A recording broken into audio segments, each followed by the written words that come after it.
Ladies and gentlemen, the Granite Furniture Company, with stores in Sugar House, Murray, and Provo, presents... The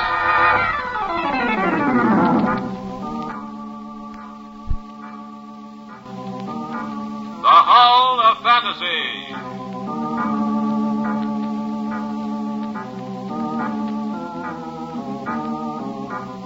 Welcome to the Hall of Fantasy. Welcome to the series of radio dramas dedicated to the supernatural, the unusual, and the unknown. Come with me, my friends. We shall descend to the world of the unknown and forbidden, down to the depths where the veil of time is lifted, and the supernatural reigns as king. Come with me and listen to the tale of The Mark of Shame.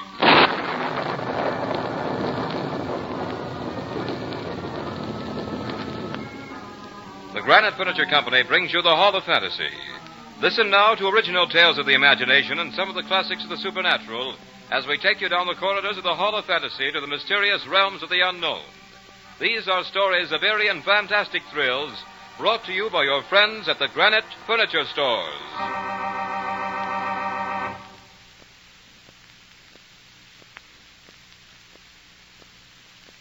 And now for tonight's story, an adaptation by Robert Olson entitled The Mark of Shame.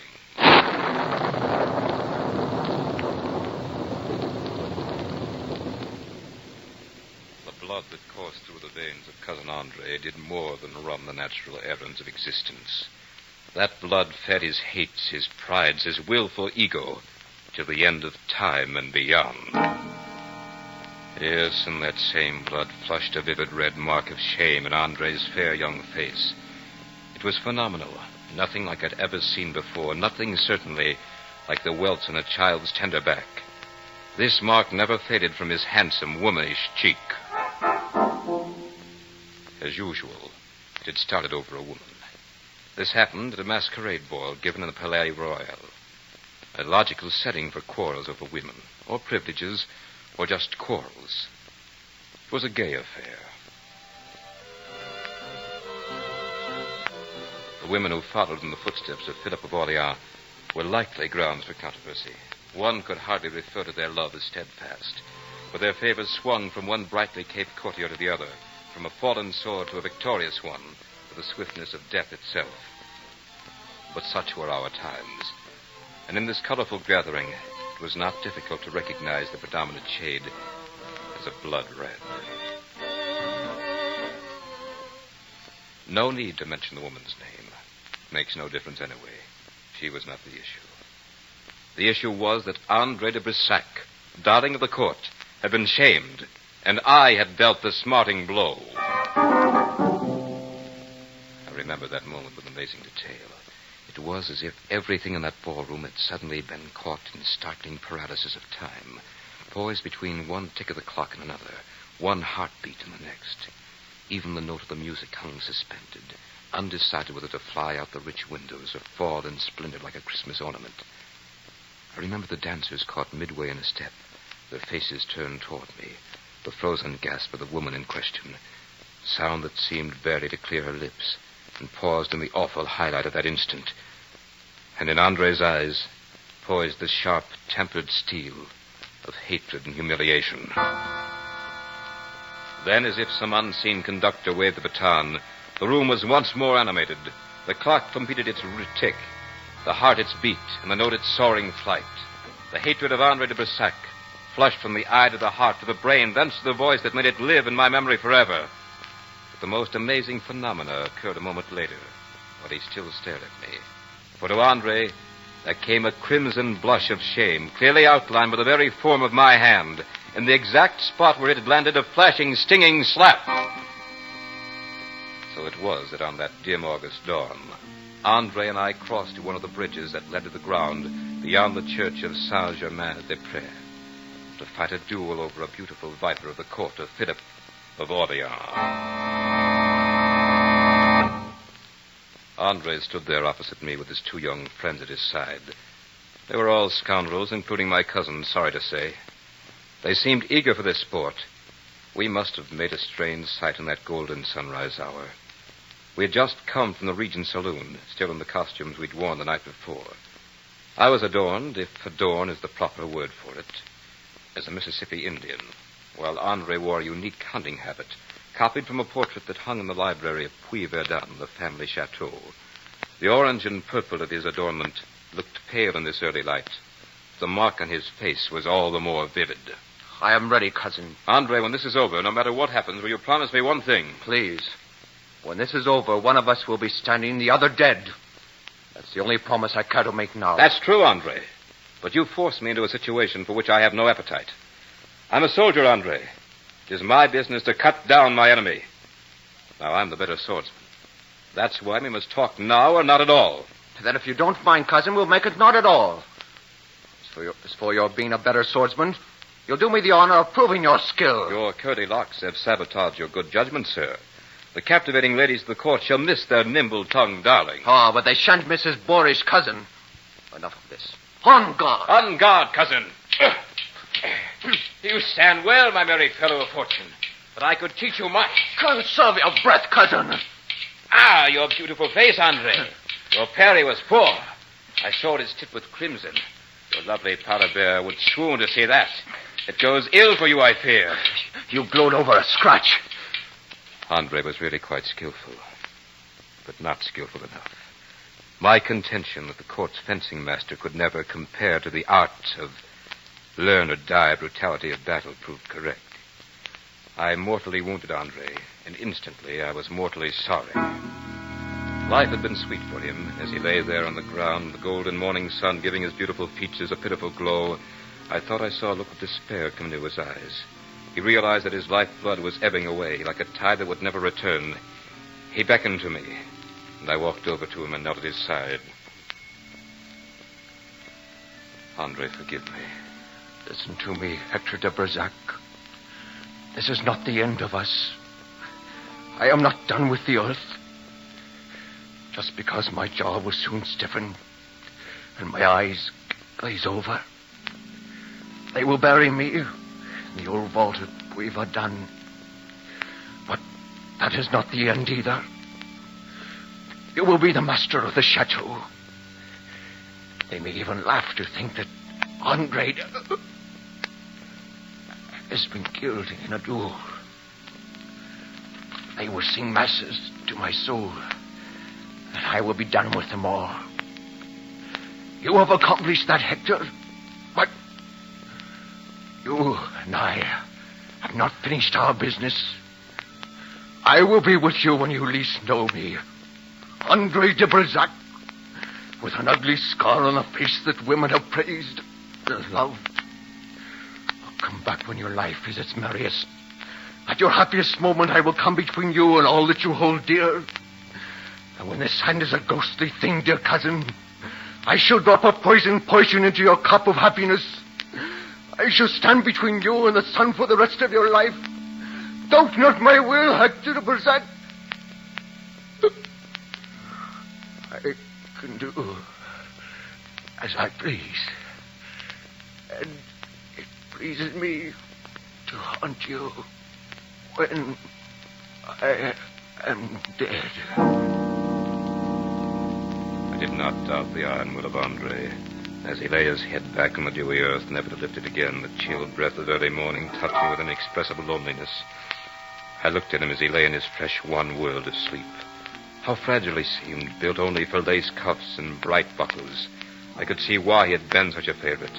I could almost, even now, catch the fiery twinkle of those clear eyes. And no one who knew the short manhood of my cousin could deny the great force of his tempestuous nature. No, I looked down upon that young face which I had marked so foully, and was sorry for what I had done, truly sorry. As for the curse, I took no heed of the blasphemous threats. I was a soldier. I had seen many men die for my own sword. Andre had done me a cruel wrong. I couldn't have forgiven it. Men had died cursing me before. Men who had loved life as rapturously as Andre. One more curse. I'd put it out of my mind. A very foolish thing to do. Andre's death had made me rich, but I found no pleasure in the wealth. This chateau, which had rung so with the raucous laughter of Andre's friends, became quiet and lonely. None of the servants showed me the slightest sign of friendliness. Even in the village, the children would shrink from me as I rode through. That's why I was so happy when the servant announced that Monsieur le Directeur was waiting to see me. Dr. Corday, I'm delighted, monsieur. Oh, thank you, my lord. I have some medical reports on the patients in the village. I thought you might want to look them over. I know nothing about such things, Corday. If there's no ravaging epidemic, I should be happy to dispense with it altogether. Oh, there's nothing to fear. The usual aches and our share of deaths and our share of babies. Good, Doctor. Will you join me? Well, I... Do, monsieur. Thank you. Dr. Corday, what do the people in the village say about me? Say? Why, the people love you, my lord. You can dispense with them, my lord, Corday. I'm a soldier, not a court dandy. What do the people really say? Shall I tell you? Of course you should tell me. Why do you suppose I asked you? Oh, monsieur, forgive me. This is a bitter life. I have no taste for it. I'd rather be a soldier. I really would. Well, in that case, you'd be quite interested in hearing what the people of the village say. What is that? That you have sold your soul to the evil one for your cousin's heritage. That's really funny, Doctor. Really very funny. I never wanted this life, never once. I wouldn't hesitate a moment to trade it for a place in His Majesty's troops. What you need is a wife, my lord. A wife? I can't even win the sympathetic ear of a friend, let alone the heart of a lady. It's a very gay season in Paris right now, my lord. You should find an angel there to take compassion on you. Paris? A marvelous idea. At least I can be my own man there. Doctor, I'm grateful for your visit. Come in again when I return. With a wife? Who knows?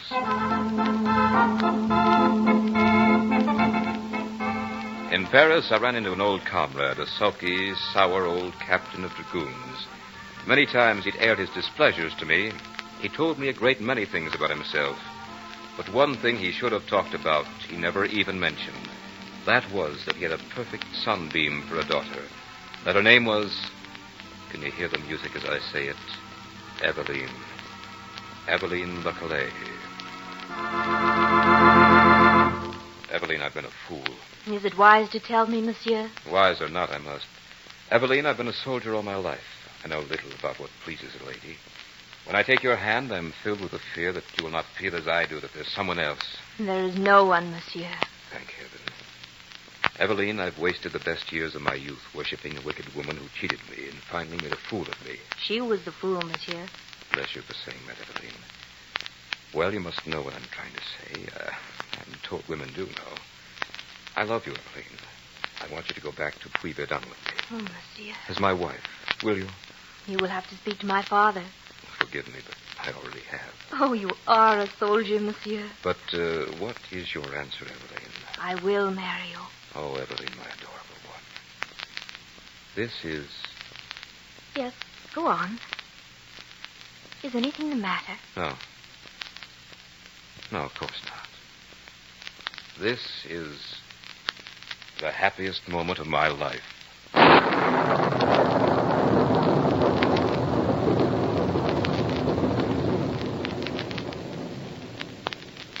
You are listening to The Mark of Shame on tonight's journey down the corridors of the Hall of Fantasy.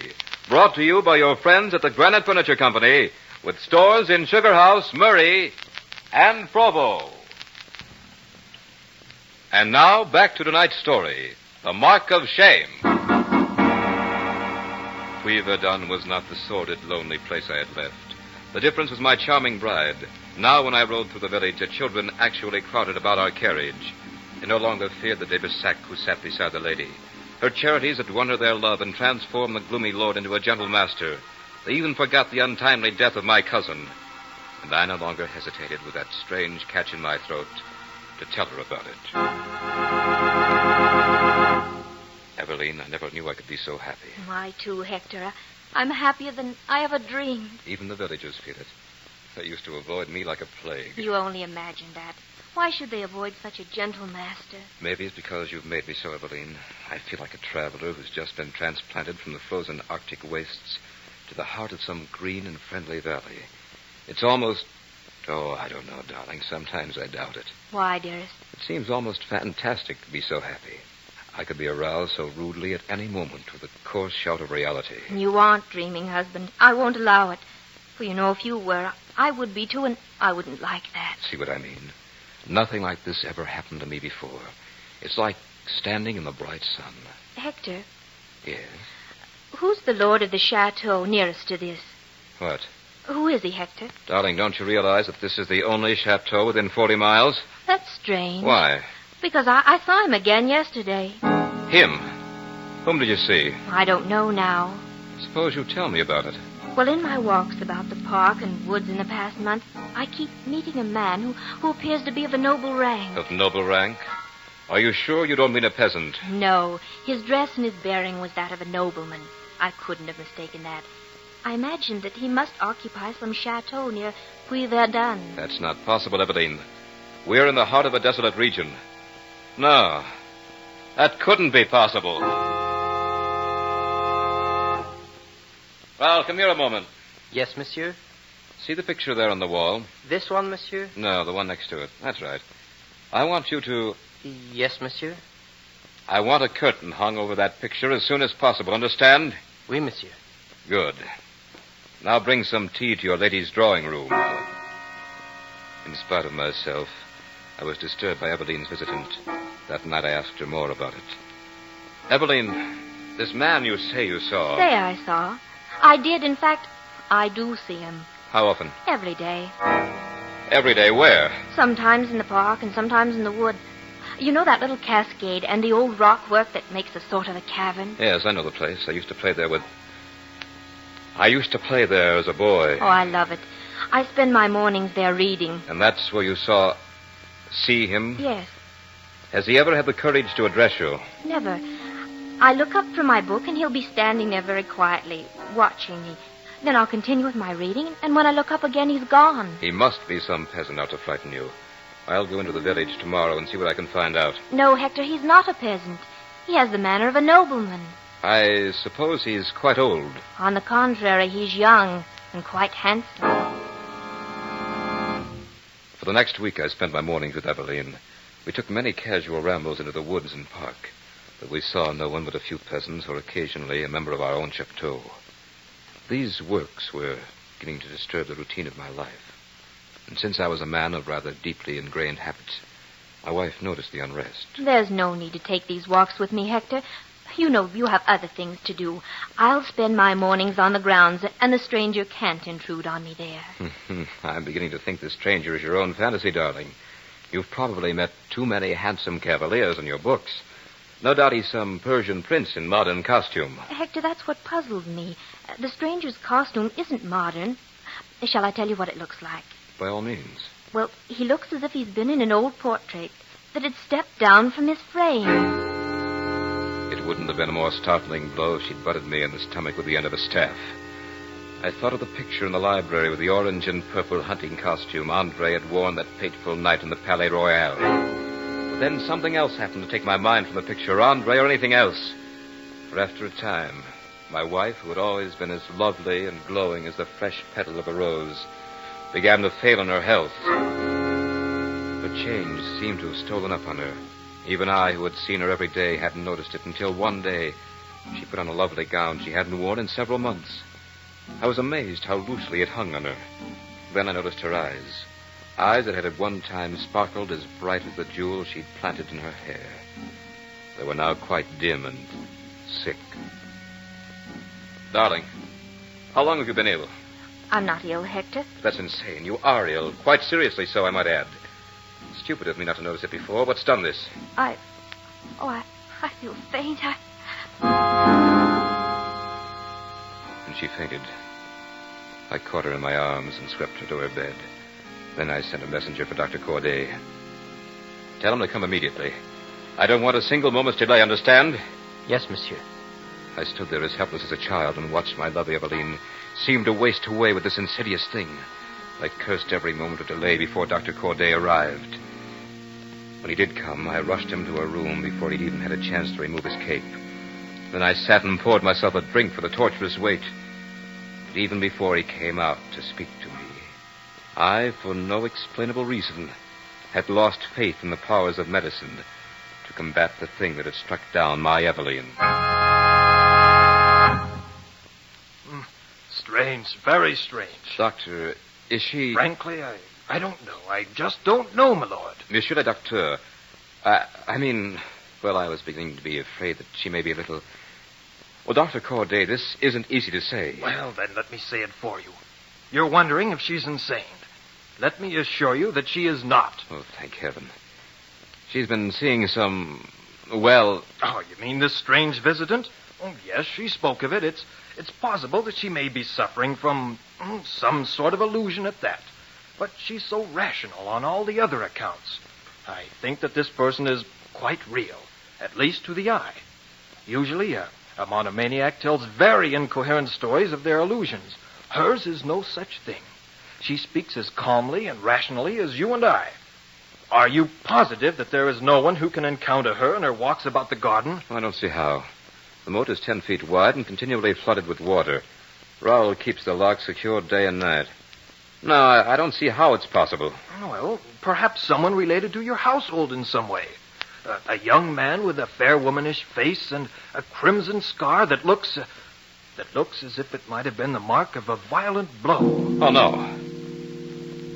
The dress, Doctor. How is he dressed? In a hunting costume. A purple and orange hunting costume. Doctor, this... Oh, no. What can I do? Right now, my lord, you'd better go in and see Lady de Bersac. She's asked for you. Darling, how are you? Oh, Hector. Evelyn, why haven't you told me? The doctor says you've seen the stranger again. I see him every day. That's what's killing me. I rushed down to the library, took down the portrait, and showed it to my wife. She looked at it and trembled like a leaf. She clung to me as if she were about to fall into some nameless chasm. It's witchcraft. The costume is the very same. Then she described his face to me, line for line, even to the cruel mark my hand had left. I knew that Andre de Bersac had come back to keep his promise. I took Evelyn away. We traveled through the southern provinces and on into the heart of Switzerland. I wanted to outdistance the phantom. It was no good. He followed us everywhere we went. Never did I see him. Always Evelyn. That type of vengeance had Andre's touch. He used my wife's innocent heart as his cruel weapon. His constant, unholy intrusion was destroying her. Nor could I shield her or drive Andre from her. He's here even now, Hector.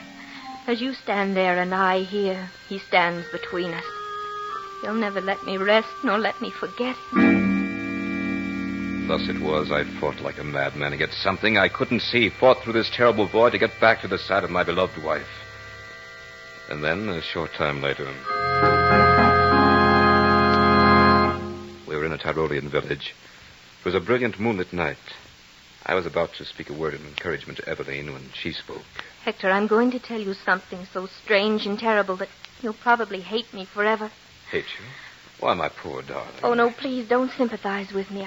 I won't be able to tell you, and I must tell you, I must. Darling, you're just tired. What you need is some Hector, rest. I'm dying. No. No, Evelyn, you're not. Yes, I know it. That's why I must say what I have to say. I won't listen. You must listen. At first, when I began to see the stranger in the park, I shrank from him. He seemed terrible to me. Day after day he came. Then one day I wasn't afraid anymore. I found that I was thinking about him, watching for him. Then for a while I didn't see him. Was that when I was with you? Yes. Even then, when I was with you, I found that I was desolate without him. Evelyn, you don't know what you're saying. Oh, believe me, Hector, I do. I wouldn't blame you if you killed me. But I began to count the hours to the time when I'd see him next. He took all the old joys from my heart and left me nothing but the unholy pleasure of his presence. Now, Hector, curse me, kill me, anything. Only know this. Whatever it was, witchcraft, the imperfections of my heart, I don't know. I only know I fought against it and couldn't win. Now I'm dying, and, oh, forgive me if you can. Forgive you? What is there to forgive, my darling? This is no work of yours. Oh, Evelyn, my wife, forget everything but that you're in my arms. Forget everything except that we love each other. I'm dying, Hector. I'm dying. No. Fight it, Evelyn. Please try to fight it. I need you. I can't live without you. Forgive me, Hector. I want to die. I want to be with him. Her eyes fluttered and she was gone. Something more than the cruel lash of her words hit me. Even though I was barely conscious, I felt it. I got up and ran to the mirror. Sure enough, there it was. That vivid outline of the hand, full across my cheek. So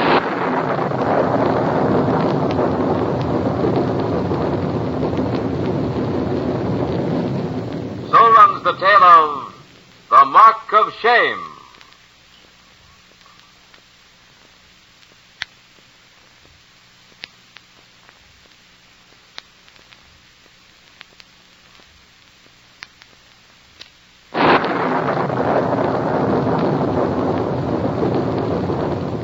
Remember to join us next week at the same time for another journey down the corridors of the Hall of Fantasy.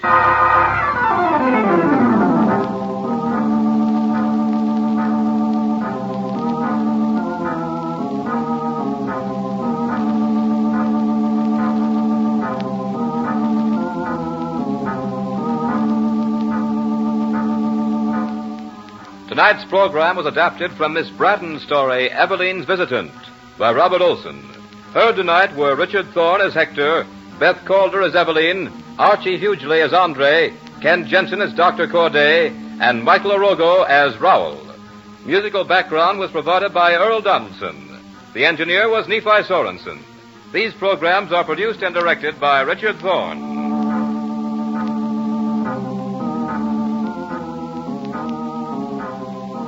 Remember, be with us again next Sunday night on call at 9:30 when the Granite Furniture Stores in Sugar House, Murray, and Provo will take you on another journey down the corridors of the Hall of Fantasy.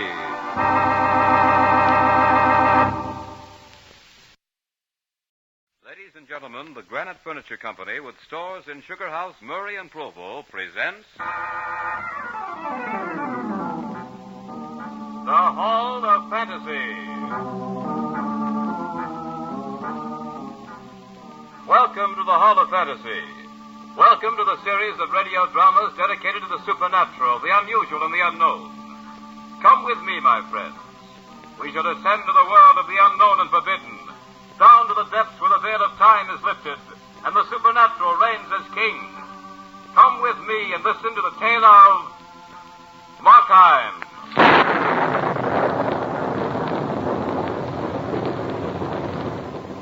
The Granite Furniture Company brings you the Hall of Fantasy. Listen now to original tales of the imagination and some of the classics of the supernatural as we take you down the corridors of the Hall of Fantasy to the mysterious realms of the unknown.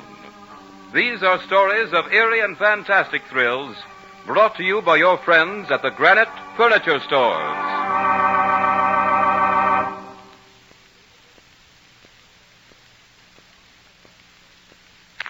And now for tonight's story, an adaptation of Robert Louis Stevenson's Markheim.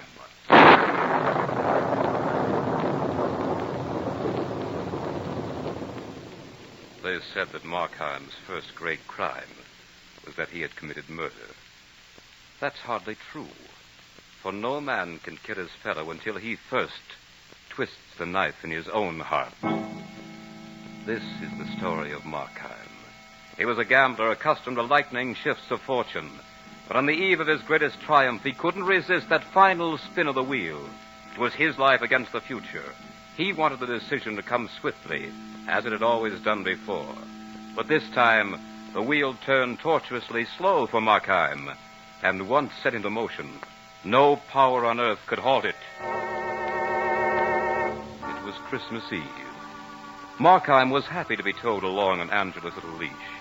She loved him, or what she knew of him. Angela was quite aware of the power of her smile, and Markheim was aware of the fact that she'd been leisurely and charmingly spoiled. But even if it had been a great chain that had led him into this lovely garden, instead of a warm, sweet smile, he'd have resisted no more than he did now. For this leash would lead him to a fortune, more money than he'd ever dreamed existed in all the casinos in the world. Besides, he was in love with Angela. Mark, when do you plan to speak to Papa? Very soon, dearest. There are a few things I want to clear up first. It won't take long. Just a few days at the most. Tomorrow, perhaps? Tomorrow? Well, That's pretty short notice, darling. I'm afraid that Oh, I want it tomorrow. Yes, but why? What's so significant about tomorrow? I had thought to wait just a few more... Tomorrow's just as good as any other day. In fact, it's better. It's Christmas.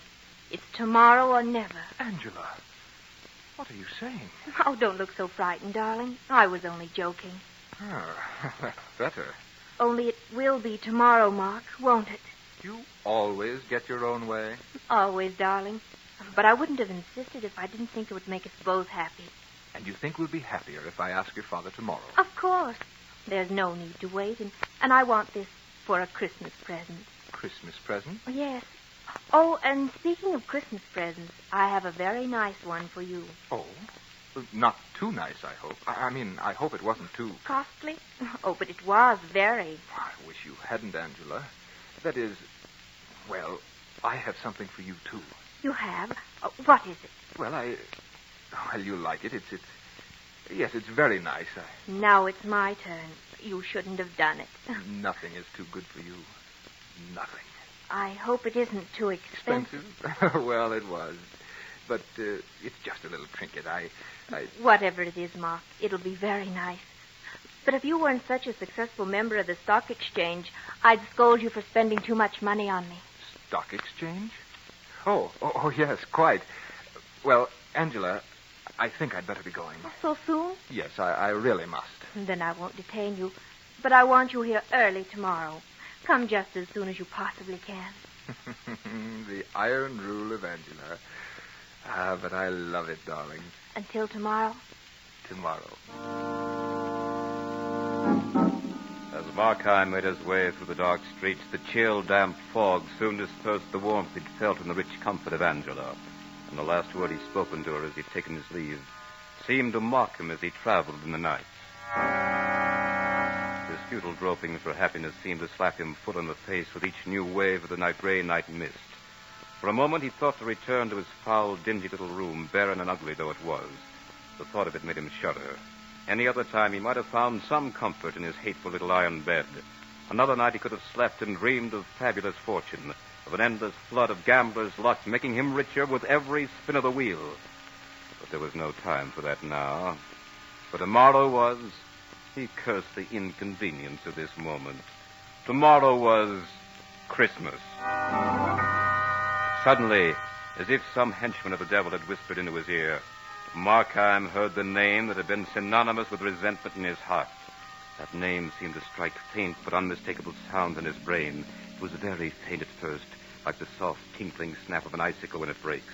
But it soon became a giant thing that loomed up so forcibly it was almost physical. It came without warning out of the thick fog of his brain, and Markheim suddenly found the name on his lips. Ziegler.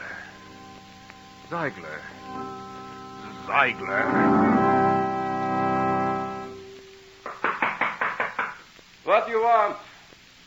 It's you, Markheim. Let me in, Ziegler. On Christmas Eve? Can't you see I'm closed? Open up. I've got to see you right away. All right. What kind of trouble are you in this time?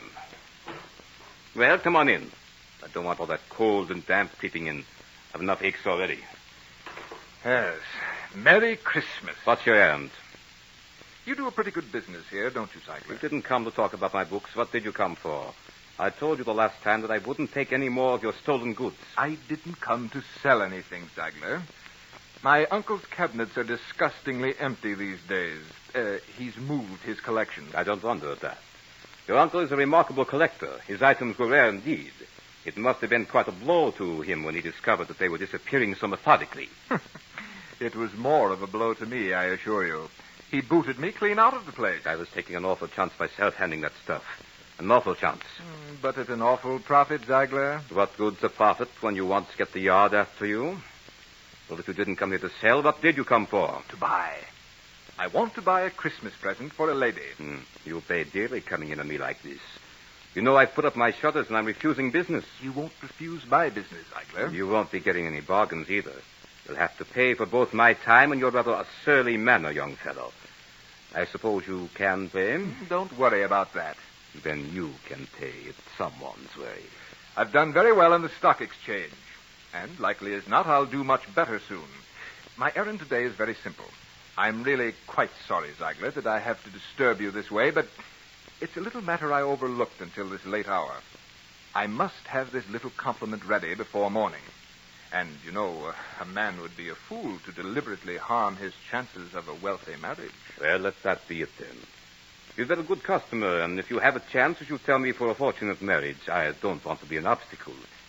Now, here's a nice object. Your lady is certain to favor it. It's a hand mirror, guaranteed 15th century. It's from a fine collection. Whose collection, Ziegler? In the interest of my customer, I withhold the name, if you don't mind. He was, shall we say, somewhat like yourself, the nephew of a remarkable collector. The pointed remarks of this unscrupulous old dealer suddenly flushed Markheim's calm with waves of passionate resentment. But they passed, leaving nothing but a slightly emotional residue and a slight nervous trembling in his hands. He took the mirror Ziegler held out to him. Surely you do not propose this for a Christmas present. Why not? Your lady should be very happy to have such a fine item. And every time she looks at herself in it, she'll think of her sterling husband. Your manner is likely to cost you something before long, Ziegler. So you suggest a thing like this. Look at it. Look at yourself in it. Though I dare say you'd look little better any other way. But look at it. Your future lady must be difficult to please, sir. I am buying a lady's Christmas present, not some monstrous souvenir of the sins and follies of the past. Certainly not that grim thing. You weren't actually serious about pawning that off on me, were you? Quite serious, sir. What are you made of, Ziegler? What keeps your dry old heart at work these overtime years? You certainly must have a few thoughts now and then of something beside your miserable little existence. Are you joking with me, Markheim? You'll find it on the sale price if you are. Everything about you can be found on the sale price, Ziegler. Come, what's the purpose of this talk? Christmas Eve, man. See how the world scurries by outside? They're all touched with a very warm, friendly spirit. What does your life consist of tonight but a hand for grabbing money and a safe for hoarding it? Is that all? You've drunk too much to the health of your lady, I think. Ah, then you have been in love. Tell me of those golden moments of yours, Ziegler. Tell me all about them. I have no time for such things. I have no time for this foolishness either. You take the glass or not? Yeah, but let's not be hasty. A pleasant talk, a pleasant walk. How does that go? Well, pleasant it is, Ziegler, and I must not hurry away from any pleasure, even one as doubtful as this. Each instant is a precipice, Ziegler, a very high precipice.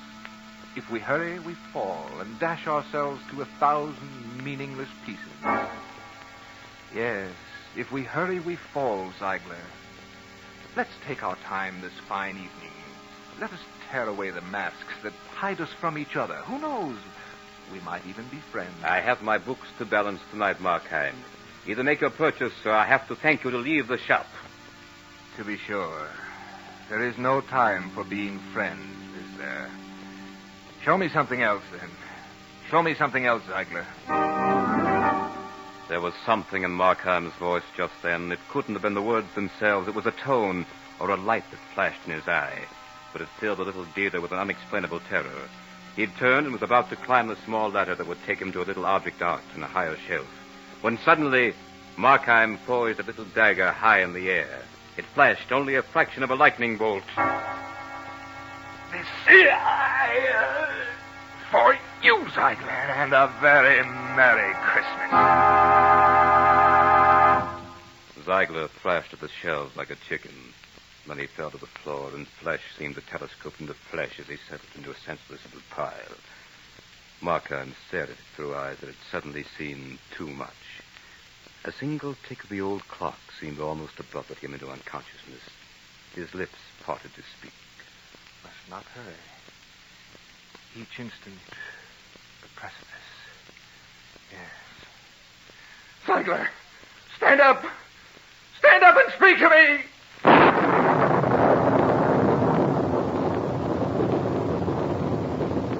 You are listening to a radio adaptation by Bob Olson of Markheim by Robert Louis Stevenson on tonight's journey down the corridors of the Hall of Fantasy. Brought to you by your friends at the Granite Furniture Company with stores in Sugar House, Murray, and Provo.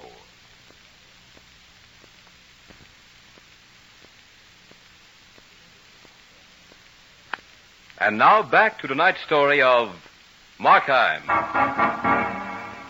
Markheim the gambler wagered his life and became Markheim the murderer. In one swift blow, he'd cut himself away from any part of the world he'd known.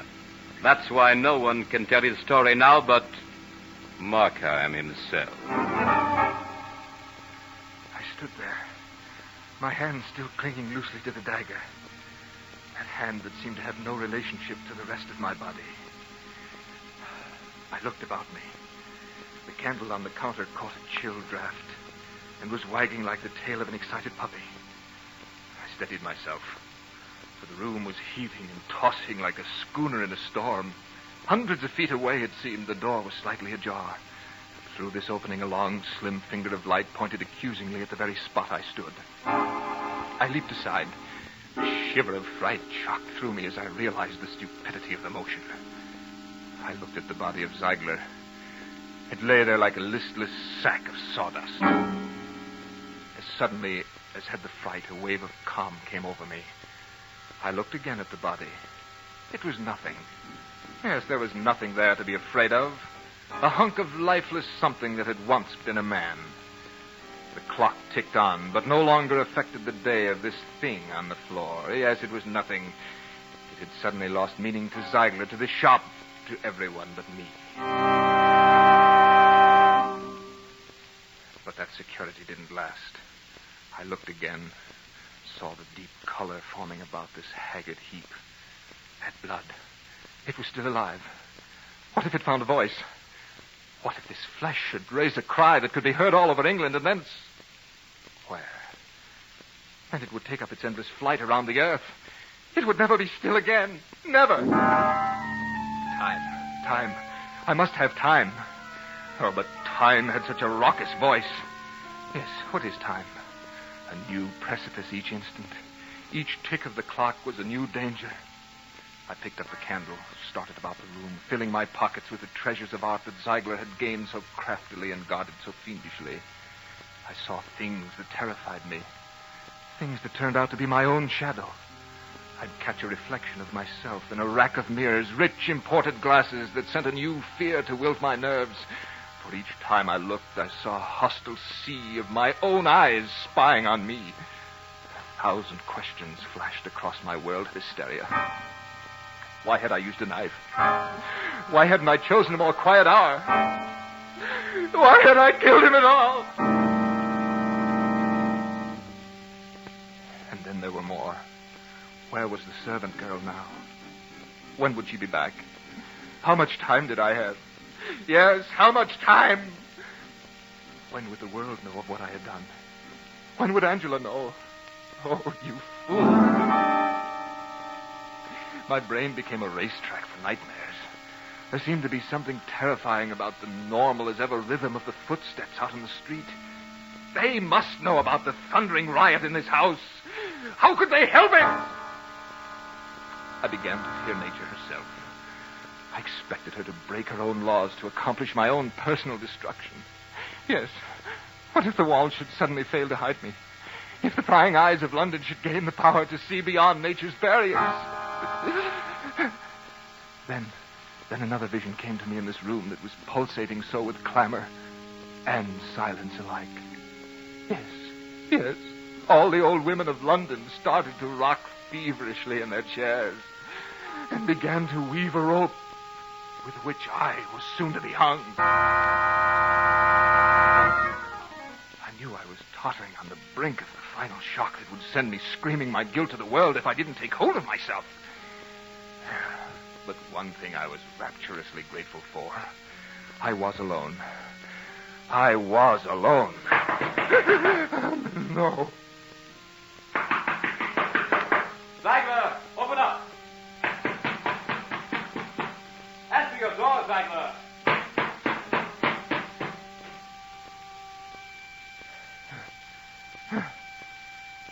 Thank heavens. He's gone.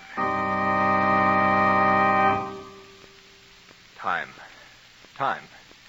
Yes, I must have time. Others will come. The girl. I must get the money. No time to waste. I walked over to the body, shoved it with my foot. It rolled over crazily and took on a queer, twisted posture. face was pale like wax. I remembered the wax museum I'd seen as a lad, and that memory robbed the scene of its grotesque quality. I took new courage. I saw myself as a boy. Yes, how horrified I'd been at those realistic reproductions of famous murders. Even the music came back to me, the monotonous chant of the calliope. The time came for me to act or run, but I didn't run. I grabbed the keys from Ziegler's coat pocket and started up the stairs that led to his private apartment. There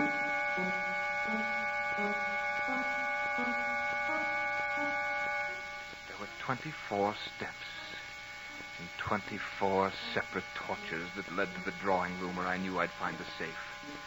As I walked, I seemed to hear the echo of another footstep coming from behind me. Now I was at the top. I pulled open the door, entered, and bolted it behind me. The sense that I was not alone in this house was about to drive me mad.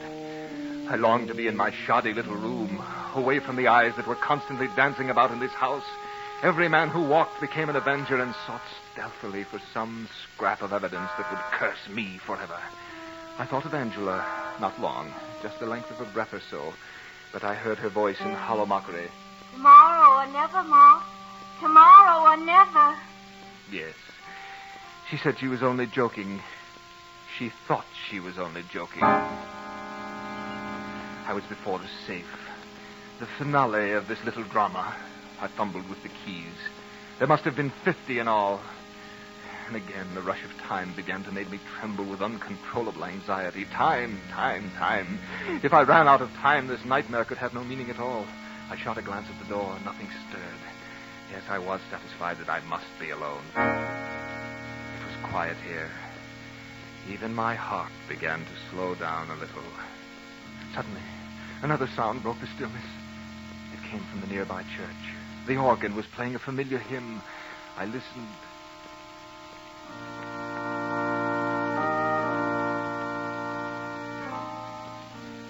Then I heard it. A sound to freeze a scream in its making. The knob on the door was turning. Someone was going to enter this room. I was caught in a vice of terror. Slowly the door opened. And there was a face without a body staring at me. Who are you? Did you call me?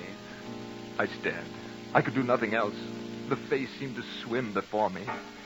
It seemed a familiar face. No, it wasn't familiar either.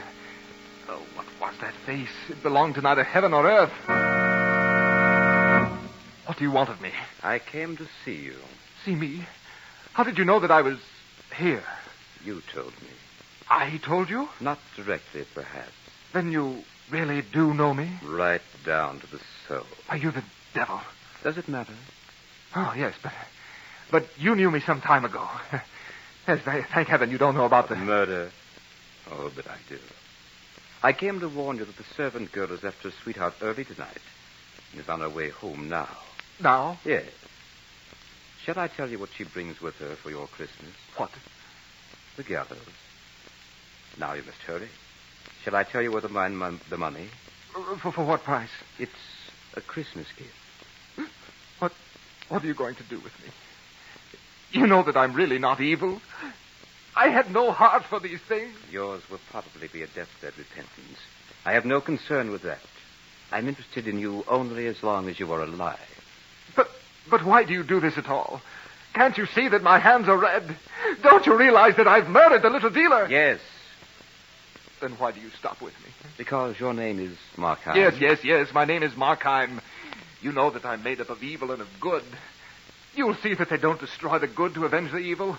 You will help me, won't you? This money you're about to take, how will you use it? On the stock exchange. But that's where you've already lost thousands. Yes, but this time I have a sure thing. You will lose again, Markheim. You know? I do. But I'll save out half. You will lose that, too. Oh, if that happens, if I do lose again, what next? Yes, I'll start over with Angela. You have lived for 36 years, Markheim. 15 years ago, you would have shuddered at the thought of stealing. 3 years ago, the name of murder would have made you ill. Who knows, Markheim, what you might embrace in the next 5 years? But I still have good in me. Tell me, have you grown any better at all in the past few years? I can remember when I was a boy. Yes. I still love the things that I loved then. But are you better than you were then? No. And you still want me to help you get the money?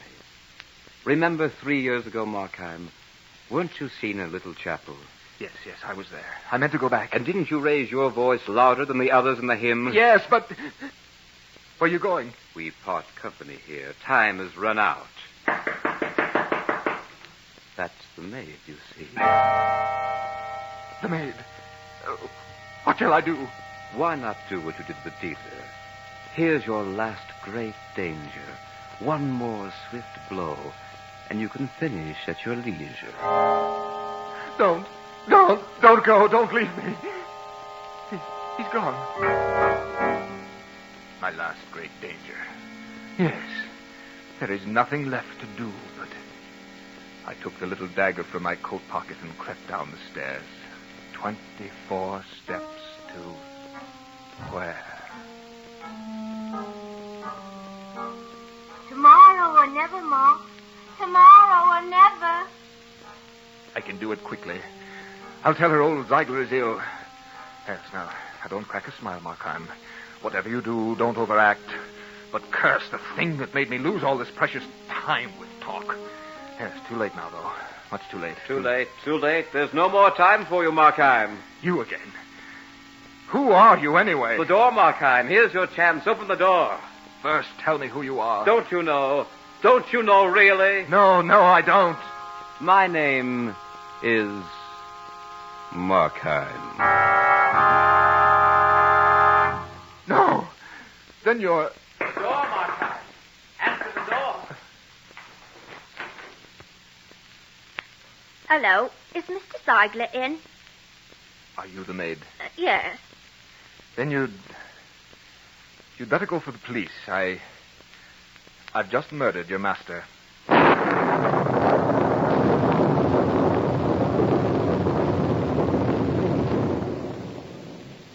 So runs the tale of Markheim.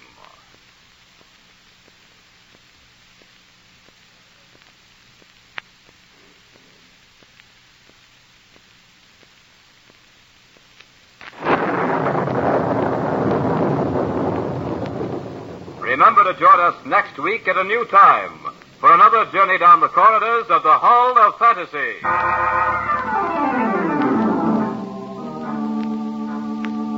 Tonight's program was adapted by Robert Olson from the story by Robert Louis Stevenson.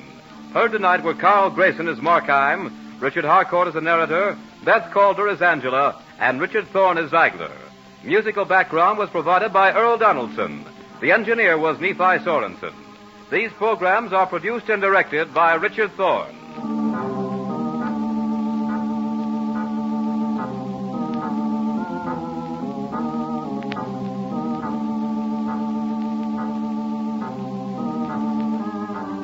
Remember, be with us again next Sunday night on call at a new time.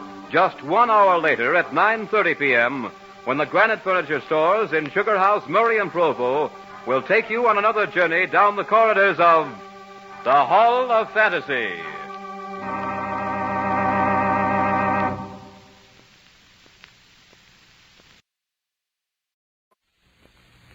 Ladies and gentlemen, the Granite Furniture Company with stores in Sugar House, Murray and Provo presents... The Hall of Fantasy.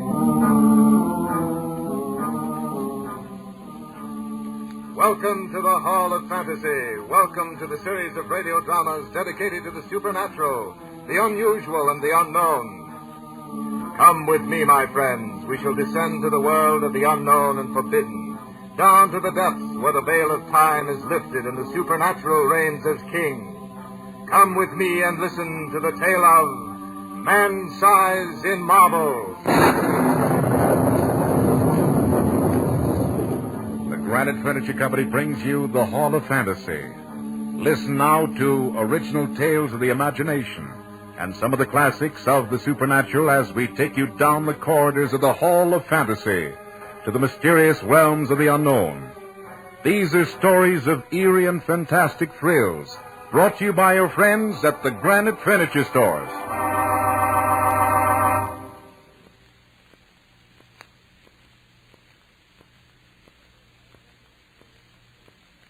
And now for tonight's story, a radio adaptation by Bob Olson of E. Nesbitt's story, Man-Size in Marble. The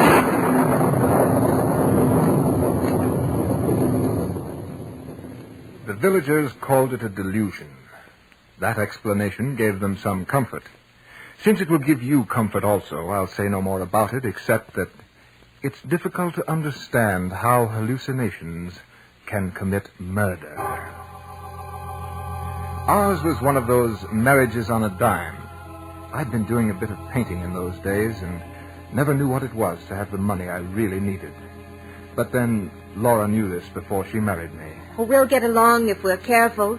You can paint and I'll write articles for the magazines. Living in town will be out of the question, dear. Well, we can find some little place in the country. As long as it's picturesque and sanitary. It doesn't matter where it is. And so we spent our honeymoon lightheartedly looking for a place that was both sanitary and picturesque, the two qualities that rarely keep company in one cottage. Little rose-covered trellises would invariably hide the corruption that lurked inside. We'd looked so hard and were so confused by the eloquence of house agents that we seriously began to doubt if we could tell a house from a haystack, even if we found one. But when we came out to the little village of Brenzett and thence 2 miles out to see the famous little church, our search was ended. For there, just 2 fields away, was the cottage. Picturesque it was, for it was long and low, with rooms taking off in unexpected directions. 2 of the rooms were of ancient stonework, now covered with moss and ivy. It was all that remained of a huge manor that had stood here years ago. Around these rooms had risen the cottage as it stood this day quite by itself. Our nearest neighbor was a jolly Scotch doctor, McCarthy by name, whose cottage was a little distance down the lane. Our new home nestled cozily against a low hill and looked out across the marsh meadows to the sea. Yes, it was a pretty cottage. Though stripped of its roses and jasmine, it would no doubt have been hideous. The rent was absurdly cheap, and it seemed quite likely that between the 2 of us, we could keep the kettle simmering. We spent the rest of our honeymoon in second-hand shops, picking up odds and ends of oak and Chippendale until the cottage soon became very homey. Fully settled, we were so happy. And that day we looked from the latticed window onto the old-fashioned garden with its colorful splash of hollyhocks and lilies. Laura sat outlined against the window, I before my easel. What are you painting, Van? You, my dear. Me? Well, why not this lovely countryside? First my wife, then the countryside. And what are you writing? A verse. About what? You.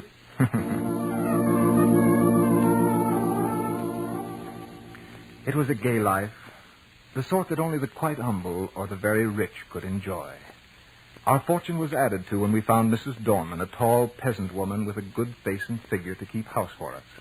Laura was delighted with her, for Mrs. Dorman was full of stories of the past, stories of the smugglers and highwaymen who dominated this part of England, cutting purses and throats with equal zest. Better still were her stories about the things that walked and the sights that one met of a starry night. They gave Laura a good deal of material for her articles. Old wives' tales, I called them. 3 months passed quickly. We hadn't had a single quarrel. That's why it startled me when on the return from a visit to Dr. McCarthy, Laura, who had always been so happy, rushed to my arms and buried her dark little head on my shoulder and wept. Laura, what is it? It's Mrs. Dorman. Well, what about Mrs. Dorman? She's leaving us. Leaving us? Well, what on earth for? She says that she must leave before the end of the month. She says that her niece is ill. But I don't believe her because, well, her niece has always been ill. She acted so queerly. Well, don't cry, Laura. You know, it's a terrible shock to see you cry. I might cry a bit myself just watching you. And you'd never respect me again. Oh, but it's serious. Those people in the village are so sheepy and... Well, if Mrs. Dorman leaves us without any explanation, no one will come and take her place. I just know it. Well, then we'll share the housework. But we'll have no time to earn what we need, and we've been doing so nicely now. We'll have to work all day and rest only when the kettle's boiling. Oh, you exaggerate, Laura. We'll have less time, but there'll still be time. However, when Mrs. Dorman comes back, I'll have a talk with her. We'll come to some sort of terms. Tell you what. Let's take a walk up to the old church. The church was large and lonely, and we enjoyed the stroll in the moonlight. The path that went through a wood and along the crest of a little hill was called the bier path, for the dead had been carried along this path to be buried. The churchyard was enclosed by a low wall and ceilinged by several large elms whose branches stretched out as if in benediction over the dead. We entered the old church from a long, low porch and through a heavy oak door studded with iron. Inside, the arches rose up into the darkness. We strolled up to the chancel where the fine-colored glass windows let in faint hues of filtered moonlight. It gave everything a substance of shadow, even the gray marble figures of the two knights who lay there in full plate armor with hands upheld in everlasting prayer. You know, it's a funny thing. If there is any light in this church at all, it seems to shine on these figures. Who are they? No one knows. The peasants say they were marauders, bandits, that they were the scourge of their day. Does it give you kind of a strange feeling to know they used to live where we live now? I hadn't thought much about it. Has Mrs. Dorman told you the story? She doesn't know about it. She said the house was struck by a bolt of lightning. I heard it was the vengeance of heaven against their foul deeds. Funny how a pair like that would be given such an honored place in this little church. Well, the gold was good, no matter where it came from. Their heirs probably bought the honor. Those marble statues certainly aren't flattering. Yeah. From the looks on the faces, even in marble, I doubt their conversion to Christianity. The church looked very weird as the shadows cast eerie forms about. We looked again at the sleeping warriors, and a feeling of awe came over us. Outside, we sat on the ancient stone seats, gazing out across the moon-misted meadows. A sense of quiet and peacefulness came over us. At such times, troubles don't exist. Now, feel better than you did, dear? Yes, Vance. Oh, let's never leave this place. It's lovely. Ah, yes. Wasn't it silly to get all worked up over Mrs. Dorman? It's still a terrible nuisance. Granted, but if scrubbing and blacking boots is the worst of our lot, we'll manage quite well even without Mrs. Dorman. Of course we will. Nevertheless, when we get back to the house, I'll have a talk to her. She should be there by now. I hope you can convince her.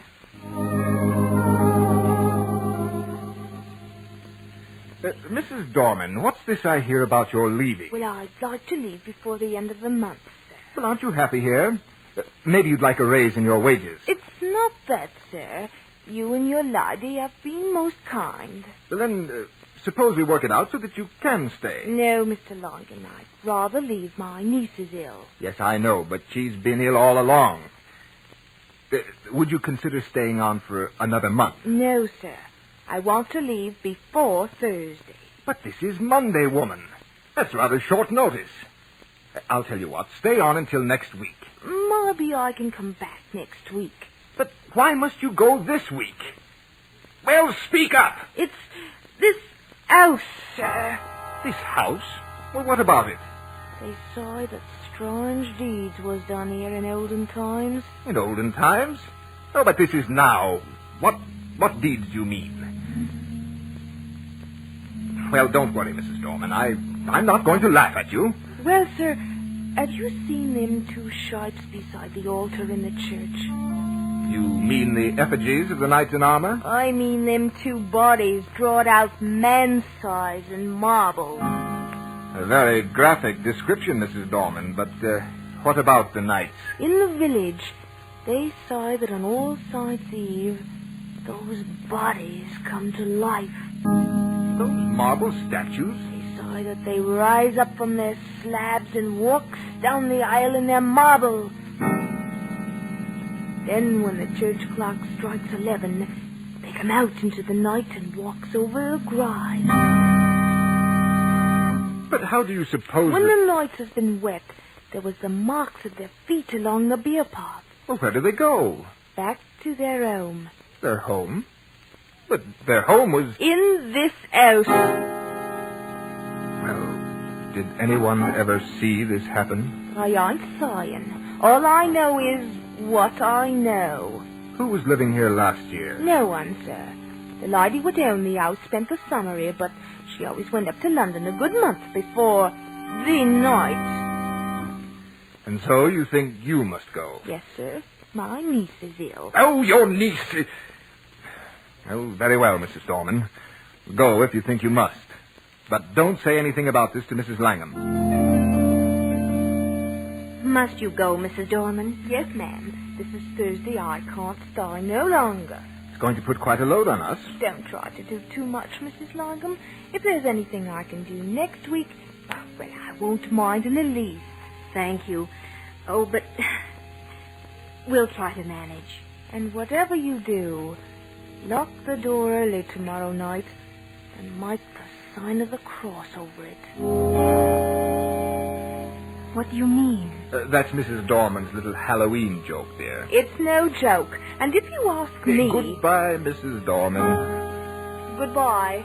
And don't forget what I said. What did she mean, then? Nothing, dear. Mrs. Dorman is just a superstitious old biddy, that's all.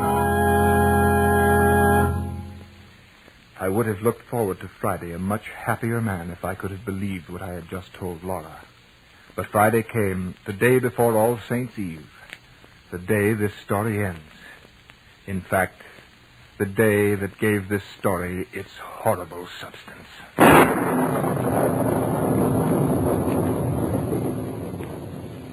You are listening to Man, Size, and Marble in tonight's journey down the corridors of the Hall of Fantasy, brought to you by your friends at the Granite Furniture Company with stores in Sugar House, Murray, and Provo. And now back to tonight's story, Bob Olson's adaptation of Man, Size, in Marble. I arose early that morning and had already built a rather smoky success of a fire when Laura came down as bright as the bright morning itself. We had breakfast and went after the housework. When the brushes and pails were silent at last, we set up and pails were silent at last, we set up and pails were silent at last, and spent one of the merriest days since our wedding. That afternoon we took a long walk, completely happy, and Laura sweeter than ever. I decided that housework was good for her. We watched the deep flame of sunset as it slowly faded to a dull gray, and then walked back to the cottage hand in hand without a word. Once inside, we sat in the parlor and seemed to settle into a deep silence. I thought it was a happy silence, and what I asked Laura had no particular significance at the time. You seem sad, Laura. I was surprised at her answer. Yes, I don't think I feel quite well. I've had the shivers, and it isn't cold, is it? No, unless it's one of those nasty mists that creep up from the marsh. There is no mist, dear. Doesn't seem to be at that. No mist. In that case, darling, you're not entitled to a chill. Sorry. Vance. Do you ever have a presentiment of evil? Don't believe in them.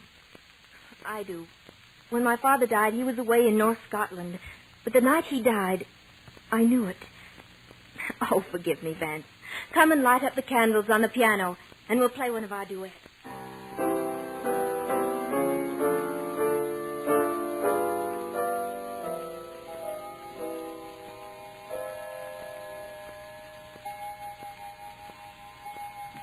Hmm. 10 o'clock already. Light up your pipe if you like, Vance. I don't mind. I think I'll take it outside. May I come too? No, dear. You're much too tired. I shan't be long. You get to bed or you'll be ill. You're taking good care of me, darling. Have to. Can't do all this housework by myself, you know. Then give me a kiss. That will be a pleasure. Let me go with you. You get some rest. Vance. Yes? We've been very happy today, haven't we? Even happier than usual, sweetheart. You won't be gone long, will you? No, dear. Not long. I stepped out, leaving the door unlatched, for I expected to be back shortly. The night was magnificent. Huge masses of cloud, dark and heavy, seemed to clasp hands and reach from horizon to horizon. Through this flowing stream of clouds moved the moon, like a dolphin diving in and out of an endless succession of waves. The treetops swayed like a metronome to the gentle swing of the clouds. There was the mystic glow on the earth that comes from the blend of dew and moonlight.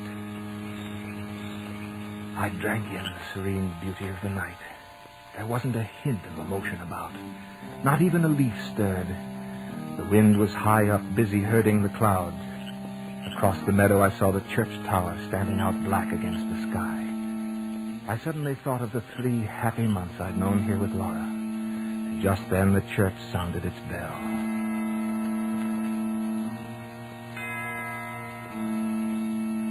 Hey, 11 o'clock. I should be getting back to the house.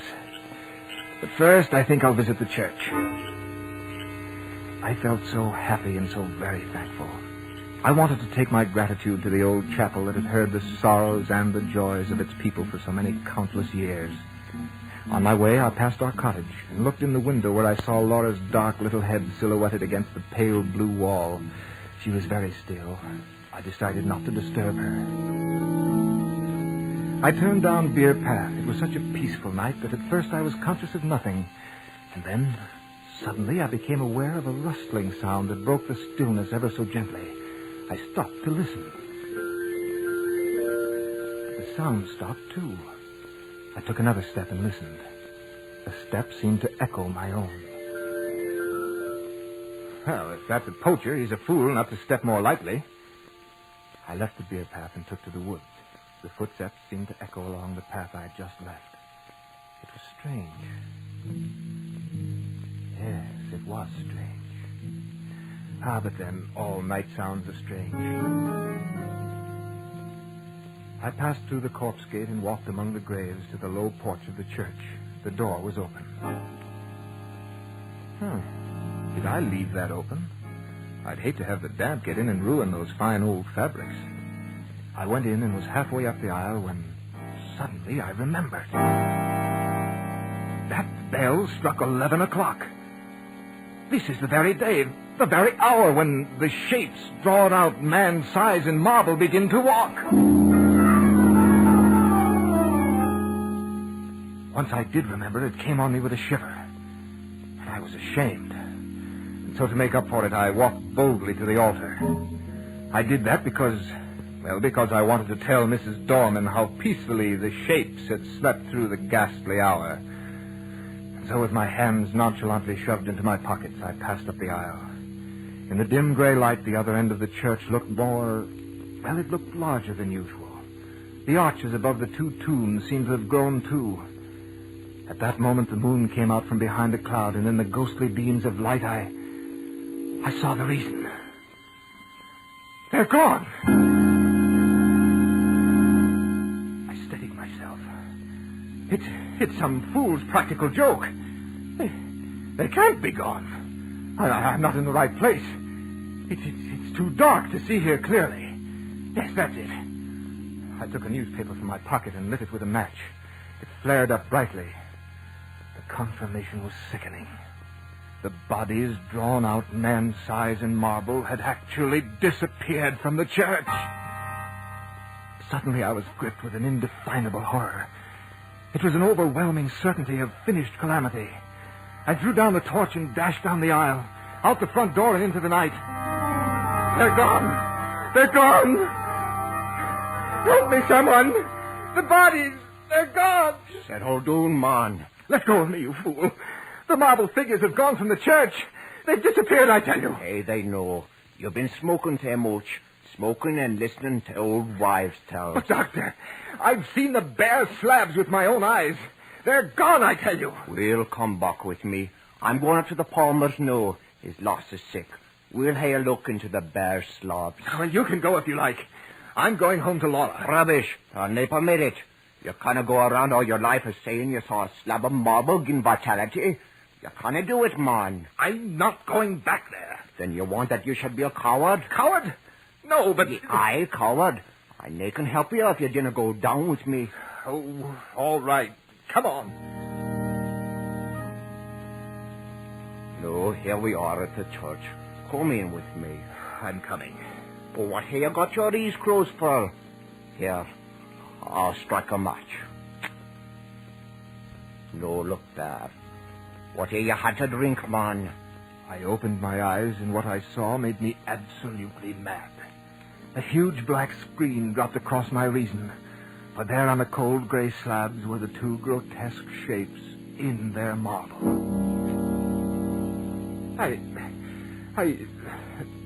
Dr. McCarthy, I simply don't know what to say. It must have been the light, or maybe I have been working too hard. Yes, you know, I was sure they were gone. I'm quite aware of that. You'll have to do something about that brain of yours. But wait. Look at this hand. What's wrong with it, Doctor? It's been broken. There's a finger missing. Finger? But the last time I saw it was perfect. Someone may have tried to remove it. That can't be right. My impression was that they were gone. Completely disappeared. That was too much tobacco and painting. Perhaps. Well, come along, Dr. McCarthy. My wife will be getting anxious.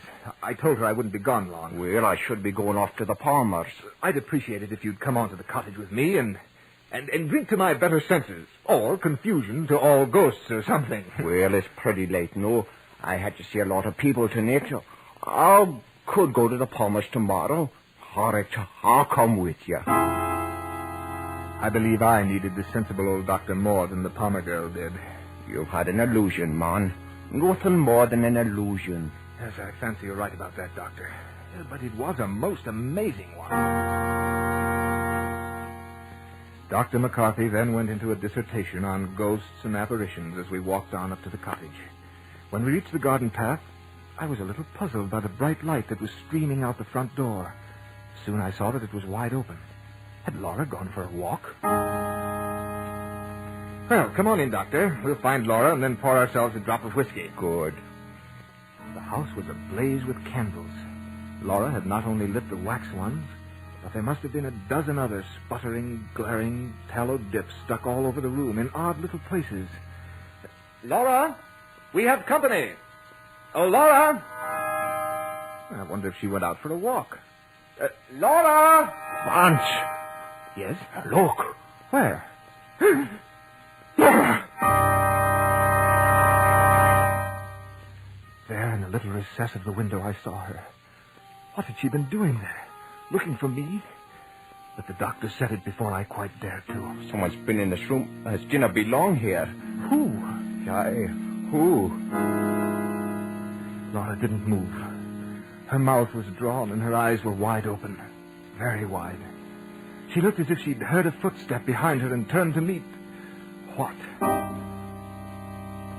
I passed my hands over her eyes. They saw nothing. What had they seen last? The doctor moved toward her, but I pushed him aside as if I were afraid of what he'd say. And then I took her in my arms. Laura, darling. I've got you now. You're safe. She's safe. She's dead. Oh, no. She fell into my arms like a limp, loose-jointed doll. I was slightly mad with this horrible sense of loss. But I knew she was dead. I knew it, and nothing mattered anymore. Laura was dead, and the world was dead. And I silently prayed that I might die. What's in her hand? I don't know. I don't care. Laura's dead. But the doctor pried open her fingers, and soon something fell out of that grim clutch and dropped to the floor. We looked at it, and then at each other. For what we saw was no hallucination. It seemed to fairly shriek its defiance to reason. For there on the floor was a gray marble finger. And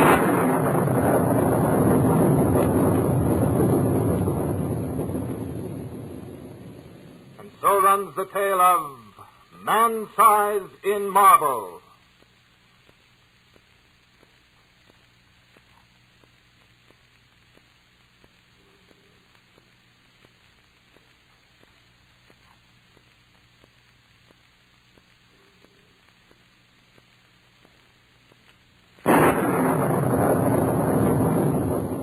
Remember to join us next week at the same time for another journey down the corridors of the Hall of Fantasy.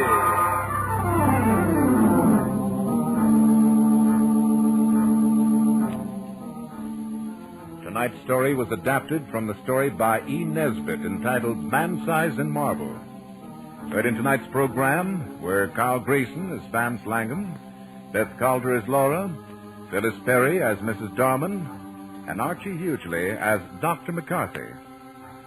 Musical background was provided by Earl Donaldson. The technical supervisor was Nephi Sorensen. This program was written by Bob Olson and produced and directed by Richard Thorne.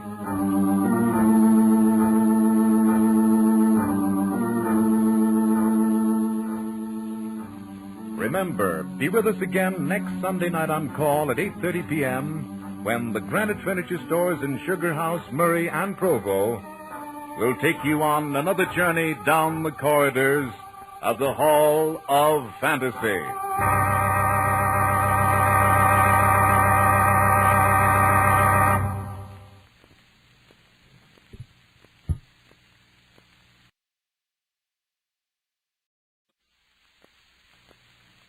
Ladies and gentlemen, the Granite Furniture Company with stores in Sugar House, Murray, and Provo presents The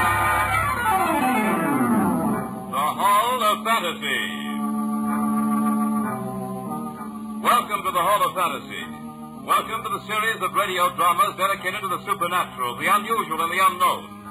Come with me, my friends. We shall ascend to the world of the unknown and forbidden, down to the depths where the veil of time is lifted and the supernatural reigns as king. Come with me and listen to the tale of The Judge's House. The Granite Furniture Company brings you the Hall of Fantasy. Listen now to original tales of the imagination and some of the classics of the supernatural as we take you down the corridors of the Hall of Fantasy to the mysterious realms of the unknown. These are stories of eerie and fantastic thrills brought to you by your friends at the Granite Furniture Stores.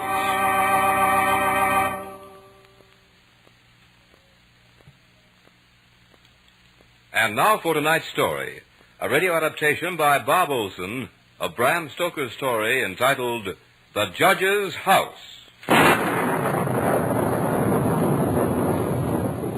Justice, peace. How can we be certain of either when hatred burns unchecked even beyond the grave? I am Malcolm Lane. This is my story. I want to tell it to you while there is still time. I watched them carry the parcels into the judge's house. Mrs. Whittam, whom I had engaged as my housekeeper for the next 3 months, was directing the activity. She was an amusing little character. I had to promise that she wouldn't have to stay in the house after it began to get dark. The upholsterer's man was coming up the pathway with a cart and a new bed. Mrs. Whittam had insisted on this one new piece of furniture because, as she put it, a bed that just hasn't been aired for 50 years is not fit for young bodies to lie on. And she was right, of course. But my head was too full of plans for study to worry about such details as my living quarters. As for the tales about the harsh old judge whose house this had once been, I had only a mild enthusiasm. He must have been quite a character, though, to make an entire village fear him and his house, even 50 years after his death. Mrs. Whittam was positive there was something about the old place, though she nor anyone else quite knew what it was. The consensus of opinion, however, was that they would not take all the money in Grinwater's bank to spend an hour here alone.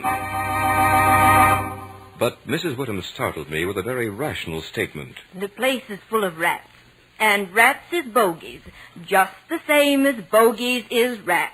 That explanation suited me very well, for as I said once before, my head was full of plans to study. Examinations were coming up soon, and I had paid 3 months' rent on this old house, so that I would be assured of peace and quiet while I prepared for them. The only mysteries I'm interested in, Mrs. Whittam, are those of harmonical progression and elliptical functions. They're mystery enough for me. Not that you won't find company here, Mr. Lane. I've already cleaned all of 50 years of dust from everything. Oh, but that waistcoat in this room must be hundreds of years old. And you'll find creaky doors aplenty, and loose flats all over, ready to flap in the wind. And bureau drawers that stick and then fall down in the middle of the night. And don't forget the rats. No, Mr. Lane. Don't forget the rats. The workmen were all gone, and but for the busy little figure of the housekeeper, I was alone. It was for this that I had taken the tiresome ride to Benchurch, a remote little town that had all the attractions of a desert.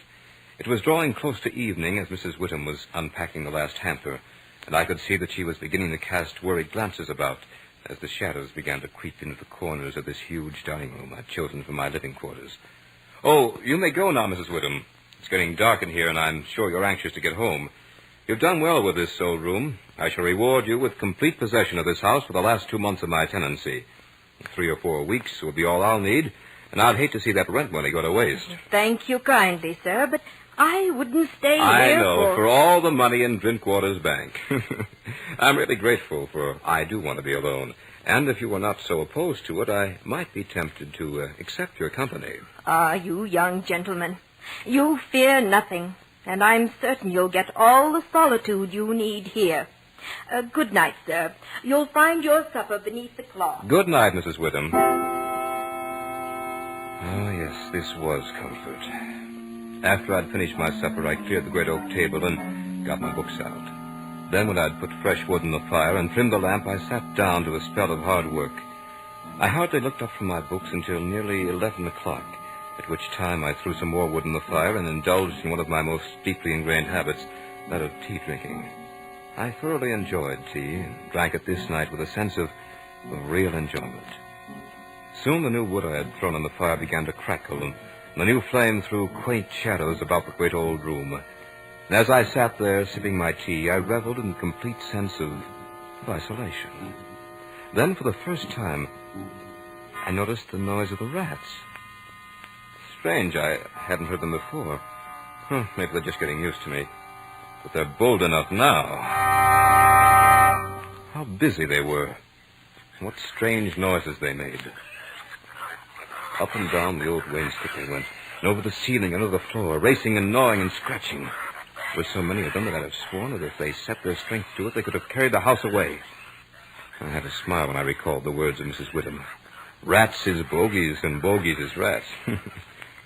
The stimulation of the tea gave me a sense of security, and I grabbed the lamp to take a good look around the room.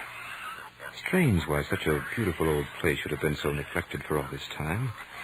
The carving in the oak panels of the wainscot was fine indeed, and that around the doors and windows was of rare merit. I saw some old pictures on the wall next to the fireplace, but they were coated so thick with dust that I couldn't distinguish any of their details, even though I did hold the lamp high above my head. Now and then I would get a quick start as the light fell upon the old walls and disclosed the glittering eyes of a rat as he would stick his face out of a hole or a crack. In an instant, it would disappear with a squeak and a scamper. Another object that struck me as odd was the rope of a great alarm bell that hung in the corner of the room on the right-hand side of the fireplace. After my inspection tour, I sat in a high-backed chair that was near the fireplace and sipped from another cup of tea. For a while, I thought the noise of the rats would drive me to distraction, but that eased off and I became accustomed to it, the same as a person gets used to the roar of water when he camps beside a stream. Soon I was so engrossed in a mathematical problem that I forgot everything else in the world. But since the solution to the problem came stubbornly, I looked up and was surprised to see that the fire had fallen to a dull red glow.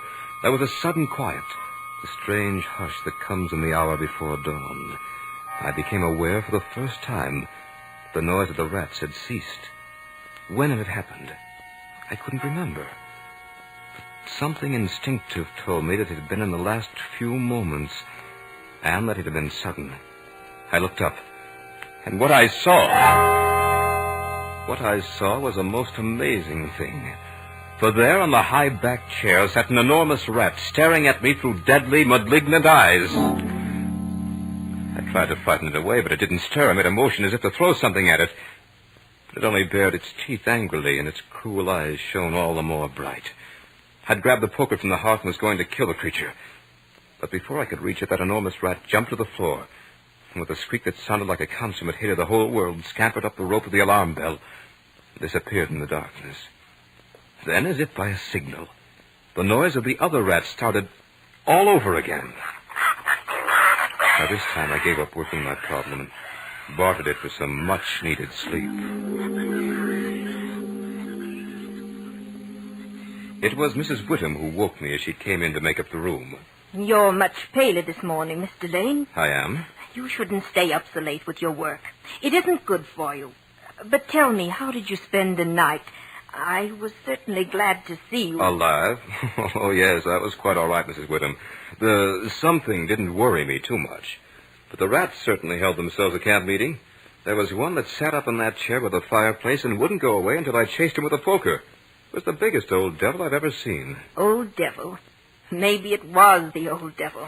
I only meant Never that... you mind, sir. Many a true word is spoken in jest. Well, pardon me, Mrs. Whittam. I didn't mean to be rude. But the thought of the old devil himself sitting in that chair last night struck me as being rather funny. And it's a good thing you can laugh. But all the same, if I were to spend the night here tonight, oh, heaven forbid, I'd make sure I was ready for him. That night, the rats put on an earlier show, for their scamperings began almost as soon as I'd finished with my supper.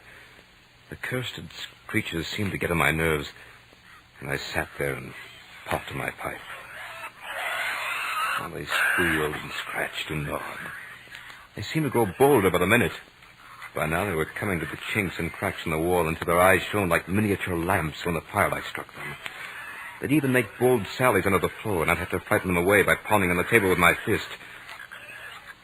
That was how I passed the early part of that night. Despite it, I became more and more engrossed in my studies. And then, a strange sensation coursed through me. For there it was again. Instinctively, I grabbed the handiest object I could find, a book, and flung it at the baleful little beast. But the book was too hastily aimed, and the huge rat didn't stir. So once again, I went into the poker routine. And once again, it put up the rope of the alarm bell.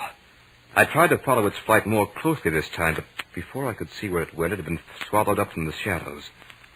And just as it had happened last night, as soon as the big rat had gone, the others resumed their activity. I looked at my watch and found that it was very close to midnight. I built up the fire and brewed myself a pot of tea. I tried to get back to my work, but I suddenly became curious to know where the rat had disappeared to. For I was certain that tomorrow I would most likely get myself a rat trap. I gathered all my books about me and put them in a handy position for throwing.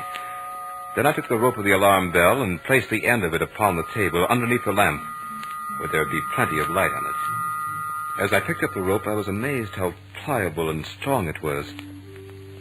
Ideal, I thought, for hanging a man.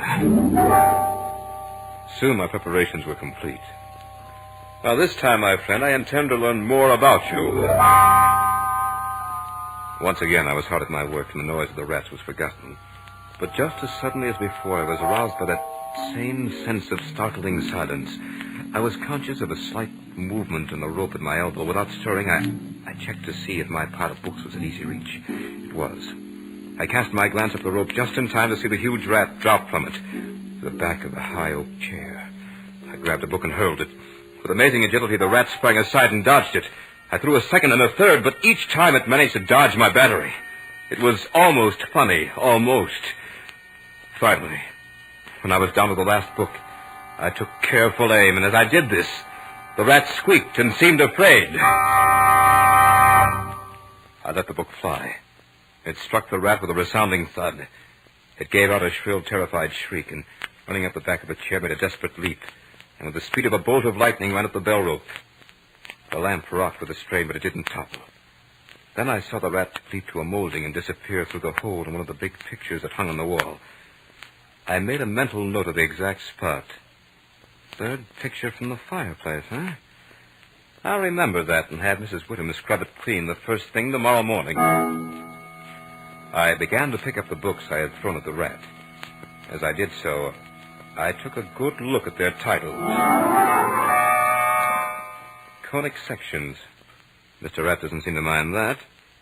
Neither did this one on cycloidal oscillations. And this one on thermodynamics he dodged very neatly. Oh. Here's the book that got him. As I looked at the title of the book that had finally hit the huge rat, I could feel a pallor spread across my face. For the title of that book was The Holy Bible.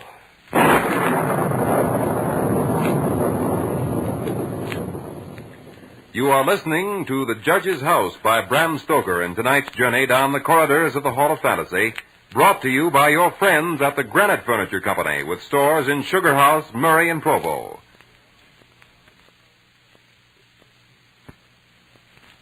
And now back to the story by Bram Stoker entitled The Judge's House.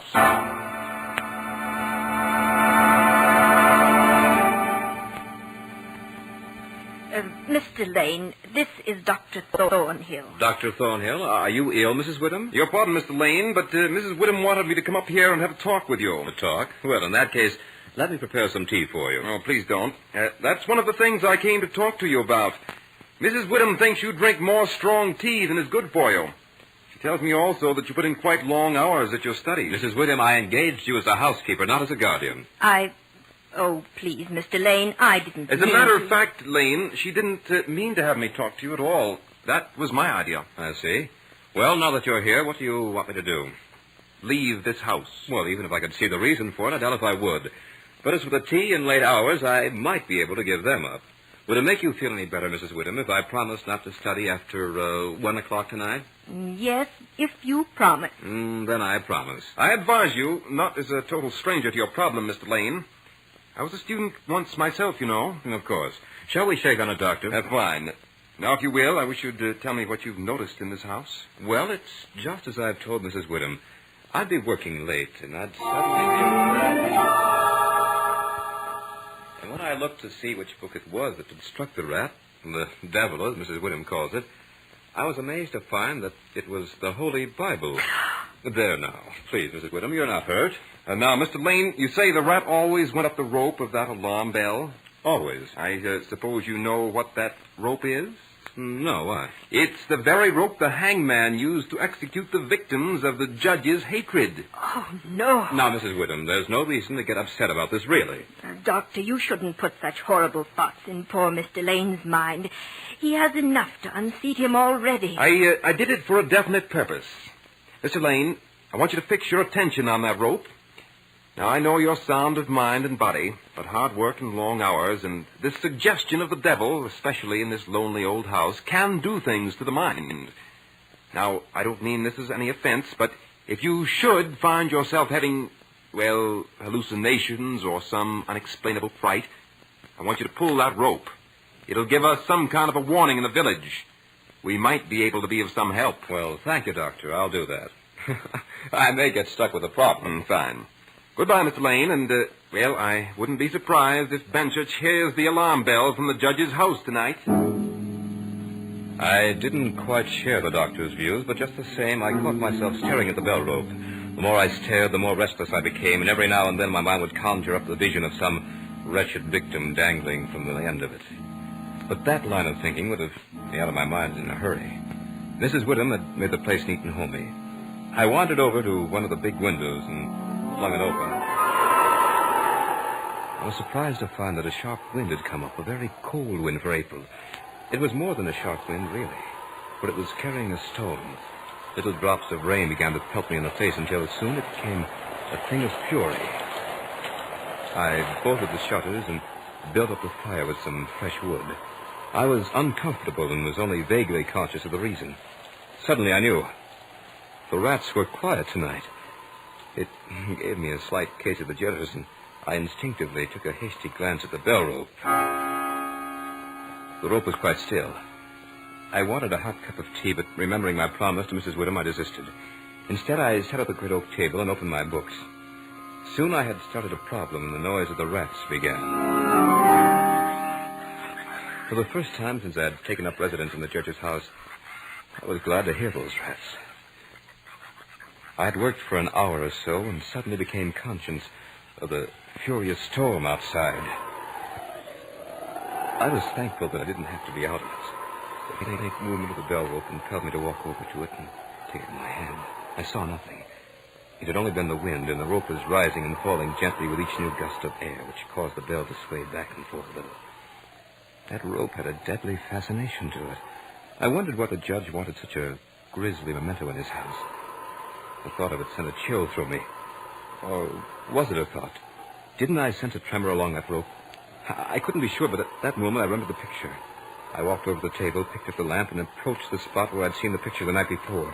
I counted out the pictures until I came to the third one from the fireplace. Even before I raised the lamp, I could see that Mrs. Whittam had washed it clean as I had told her to do. Then what I saw gave me such a start that I nearly dropped the lamp. My knees almost gave way beneath me, and I was conscious of huge beads of perspiration that were forming on my forehead. Just looking at it made me tremble like an aspen leaf. The picture seemed fairly to leap out at me. For there, dressed in his scarlet and ermine robes with the judge, with his merciless, evil face, his sensual mouth, and a nose that was shaped like the beak of a bird of prey. His face had a cadaverous coloring. It was a ghastly picture. But it was the eyes that really made me go cold. For those eyes were, and heaven help me if I'm going mad, those eyes were the exact duplicate of the evil eyes of the great rat. The picture had been painted in this very room. I began to compare the two, and as my eyes swept the room, they were suddenly riveted to the judge's chair. For there, with a rope hanging behind it, sat the huge rat with the judge's eyes, and the hatefulness was now intensified with a fiendish leer. Never did the wind howl so. This had to stop. I wanted some tea, but I didn't take any. The doctor had been quite right. The nerve must have been getting drawn pretty taut. Strange, too, because I never was in better health. Well, no tea. We'll substitute some brandy. Let's see now.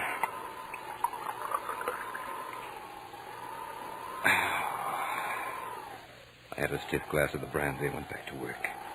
The rats were at it again, and I was glad to hear them, for they had become a sort of symbol of normalcy. The storm raised such a fury that I was unaware of anything else. But once, during a sharp, silent lull, I heard another sound, a faint, squeaking noise. I listened for it again and soon detected it. It was coming from the corner of the room where the bell rope hung. At first I thought it was just the motion of the rope in the storm, but I looked up and saw something in the dim light that made me all the more positive that I was going mad. For there was the great rat, clinging to the rope and gnawing at it. I could see the lighter coloring where the bare strands were exposed. Just then the rat finished its job, and the rope fell to the floor with a thud. For a moment, the huge rat just hung there like a tassel. It was then that I realized what had happened. My only contact with the village was now gone. I don't know why, but I rushed to the lamp on the table, snatched off the shade, and ran over to the picture of the judge. A chill of horror went through me. But I think I must have expected what I saw. It seemed more like a confirmation than a shock. For there in the center of the picture was a great patch of brown canvas, as clean and as fresh as the day it had been drawn over the frame. And where the portrait of the judge himself had been, there was nothing.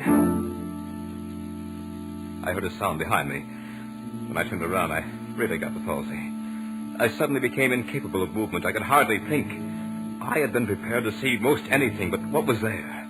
For there in the judge's high-backed chair, with his black cap in his hand, his ermine robes fixed about him with a smile of triumph twisting his cruel mouth, was the judge himself. As the clock struck the hour, it seemed to beat the blood right out of my heart. At the 12th stroke, the judge placed the black cap on his head and walked deliberately over to the place where the piece of bell rope lay in a heap on the floor. He picked it up and drew it through his hands as one would a valuable fur pelt. Then he began to knot one end, fashioning it into a noose. He tightened it and tested it with his foot. All this time he never took his horribly cruel eyes from my face. I began to feel trapped. For some reason I could barely move. I could only watch as he started to move along the table toward me. And then with a quick movement he threw the noose at me, as if to ensnare me in it. It missed. He raised it again, never once taking those hateful eyes from my face. Once more the noose came, flying toward me. Once more, with some last ounce of strength, I dodged it. The room seemed flooded with light. The lamp had suddenly flared up high. I looked about the room and was astonished to see the shiny little eyes of the rats as they peered out the cracks and chinks in the wall. I looked up at the bell rope, my lost and last hope of warning the village.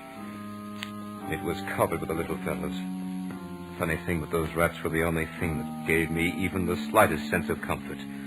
For as the rats clambered along the bell rope, the bell itself began to sway, and I heard a tiny sound, yes, very tiny, as the clamper touched the bell itself. It was only a whisper of a sound, but it would grow louder in time. Or would it? At this sound, the judge looked up, and a scowl of terrible anger came to his face. His eyes were like red-hot coals, and he stamped his foot so that the house seemed to shake. The rats kept running up and down the rope as if they were conscious that it was a race against time. Now the judge was approaching me with a noose in his hand. As he came closer, there seemed to be something paralyzing in his presence, and I stood as rigid as a corpse. Suddenly, I felt the judge's icy fingers against the skin of my throat. He was adjusting the rope about my neck. Then he picked me up and stood me on the high oak chair and put his hand on the swaying end of the bell rope. As he raised his hand, I was conscious of my little rat friends fleeing through the hole in the ceiling. They were my last hope. I stood there in the chair and couldn't move a muscle. Now that my last hope seemed gone, I wanted the judge to hurry and get it over with. Soon he'd tied the end of the rope just about my neck, the dangling end of the bell rope. Then he jumped down to the floor and looked at me with those eyes that hated me so. The smile of diabolical triumph seemed to wreathe him in horror. I began to wonder about hangings. I wondered how long it would take, whether the doctor in the village could possibly reach me in time. For I knew that I would soon be sounding the alarm bell. I even wondered what kind of a shadow I'd cast on the wall as I dangled from the end of the rope in this grotesque candlelight.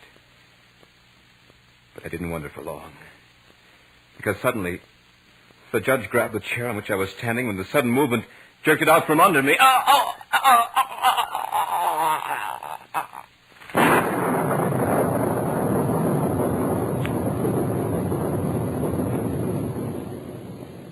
So runs the tale of The Judge's House.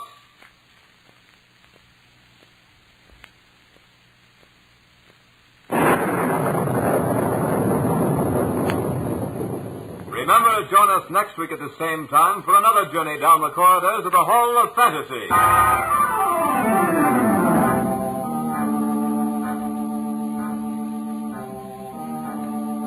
Tonight's program was adapted from the story by Bram Stoker entitled The Judge's House. Heard in tonight's program were Dick Thorne as Malcolm Lane, Beth Calder as Mrs. Woodham, and Mal Wyman as the doctor. Musical background was provided by Earl Donaldson. The technical supervisor was Nephi Sorensen. This program was written by Bob Olson and produced and directed by Richard Thorne.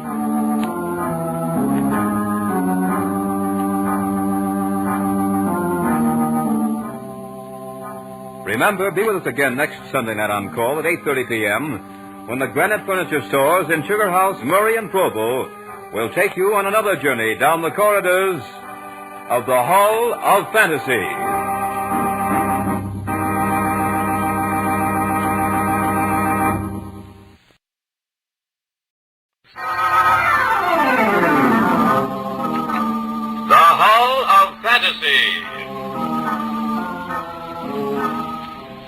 Welcome to the Hall of Fantasy. Welcome to the series of radio dramas dedicated to the supernatural, the unusual, and the unknown. Come with me, my friends. We shall descend to the world of the unknown and forbidden, down to the depths where the veil of time is lifted, and the supernatural reigns as king. Come with me and listen to the tale of Death in the Bayous. Death strikes quickly along the bayou. Who's to say the deed was murder?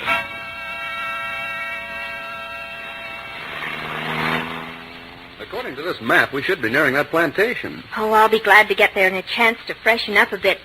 It's a long drive from New York. Ah, very true, Mrs. Crane. A long ride and a dull one. That is, as far as the scenery is concerned. I think it's been lovely. No, if you say so, said the henpecked groom. But the Adirondacks have this beat a million ways. Look at this swampland. Well, whatever made you want to spend a honeymoon down here anyway? Oh, Tom would have been hurt if we'd refused his invitation. He'd have been hurt. Well, whose honeymoon is this anyway? Oh, now, Reggie, it's really charming. And you'll like Tommy. You've been down here quite a lot? I spent 2 summers with the Bonds, and they're really wonderful friends. And Tom is... Thomas Bonds, the fifth? Yes, he's a dear. He wanted me to marry him once. Oh, fine. We spend our honeymoon with one of your old suitors. We'll probably sit around the family hearth and glower at each other. Oh, no, that's over now. He's nothing more than a friend, a very dear, very rich, and I'm afraid a very lonely one. Now, I must be a fool to be able to forget you, Mad. I know I never could. Don't you dare ever try. No danger, beautiful. But methinks I see a sign of life in this forsaken waste. Where? Oh, you see those lights ahead? Reggie, this is it. This is Pine Oaks.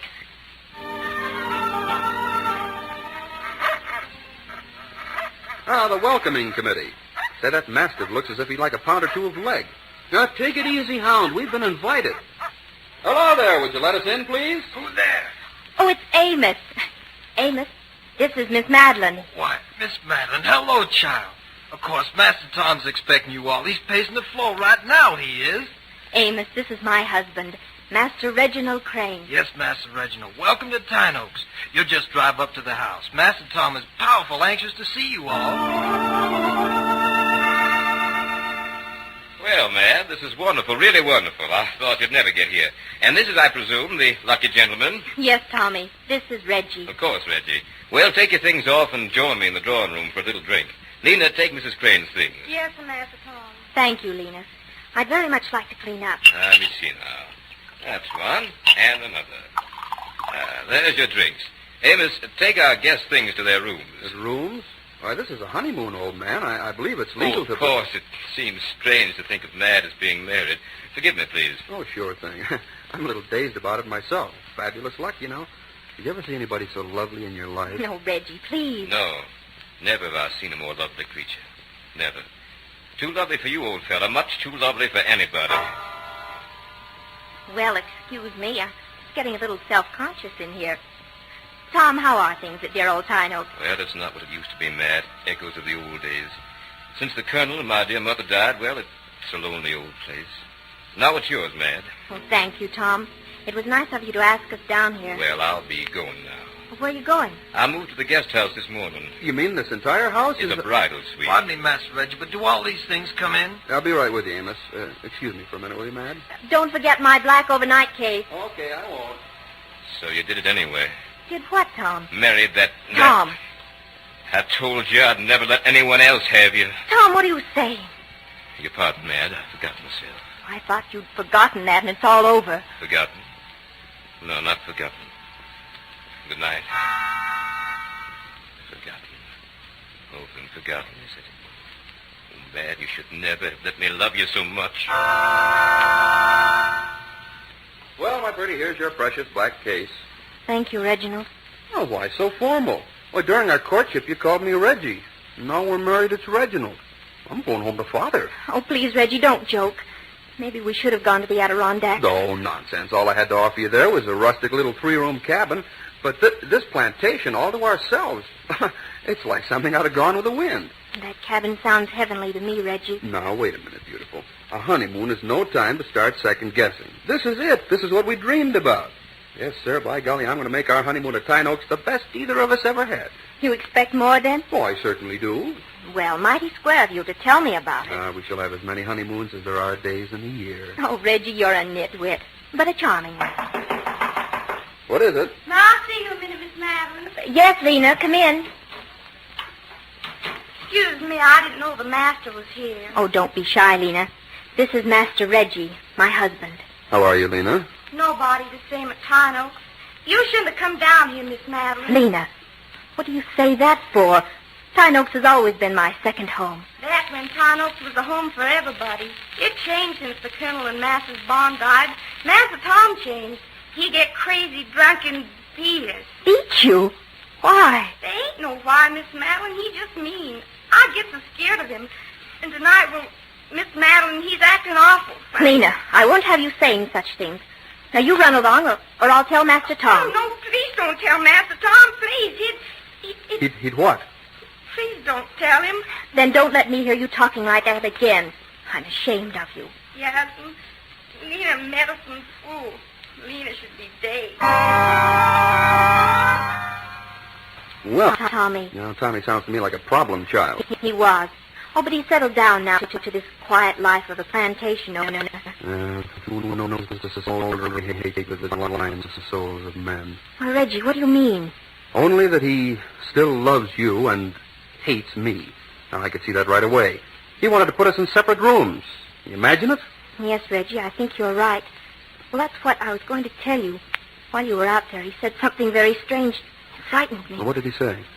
He talked as if he's forbidden me to marry you. Oh, he did, huh? Had he ever said anything to you about our marriage? Nothing whatever. That's what startled me. Well, it strikes me, my pretty, that we're... skip it. What, Reggie? No, nothing. Nothing at all. Say, come on out here on the balcony, Mad. Oh, there's that moon again. And the jasmine. Oh, Reggie, isn't it lovely? Oh, I don't know. You don't? No. Anything lovely outside of you is just too dull to attract my attention right now. Then you retract your threat to go home to Father? Oh, home was never like this. What do you say we stop reading weird meanings into Tom's words and give him credit for this beautiful honeymoon mansion? This is really something, Mad. It's got that cabin beat a mile. I'll bet that little cabin is wonderful. Well, I built it. What was that? That sounds like the dog that greeted us at the front gate. Now, what's he doing out in the swamps this time of night? Well, if Prince is in the swamps, Tom's there, too. No, revise the question. What's Tom doing out in the swamp this time of night? Hey, what's that? There's something wrong out there, Mad. I'm going to see what it is. No, Reggie, don't go out No, there. I've got to see. Reggie, come back! Oh, Reggie, you fool. You don't even have a gun. Go on back. Go back to your bride, you nitwit. Go back. Uh-oh. The sentry. Nice doggy. Vince, nice. come here. Down, Vince. Tom, what was that scream? I thought maybe I might help. It's Lena. She's dead. Dead? But we were... Why, only a few minutes ago we Death were... strikes quickly in the bayous, Reggie. Now will you help me get her out of here? Oh, sure, but I want you to tell me what happened to her. Later, Reggie. They're on the way. Now, come on out here. Just like that? Well, it looks pretty muddy to me. Is there some way around? No, Reggie, there's no way around. Are you afraid of getting your feet wet? No, but... Well, okay. Here goes. Hey, I went down to my waist. I seem to be stuck. You'll have to give me a hand, Tom. A hand? I don't dare give you a hand, Reggie. You're in a pit of quicksand. Quicksand? Why didn't you warn me? I forgot, Reggie.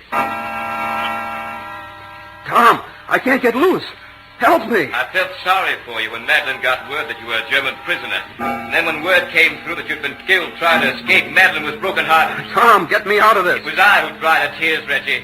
Madeline finally promised to marry me. We set the date, even sent out the invitations.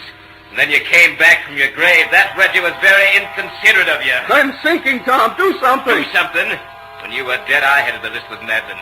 When you're really dead, I'll head it again. Tom, get me out of here. Madeline's bound to know. She'll hate you for the rest of your life. Hate me? Perhaps, but she'll be mine, Reggie. She'll be mine. No. Reggie, you're in pretty deep. You're in pretty deep, Reggie. Almost to your chin. Tom, you won't get away with... Oh, Madeline.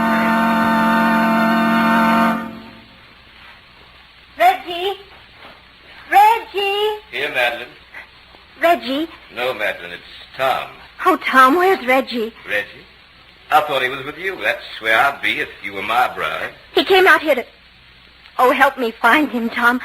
I'm afraid to have him out in the swamps alone. Sure, Mad. I'll help you hunt for him. But don't come out here. Why not? I'll come to you. There. You almost stepped in a quicksand pit. Quicksand? Yes. Very treacherous, you know.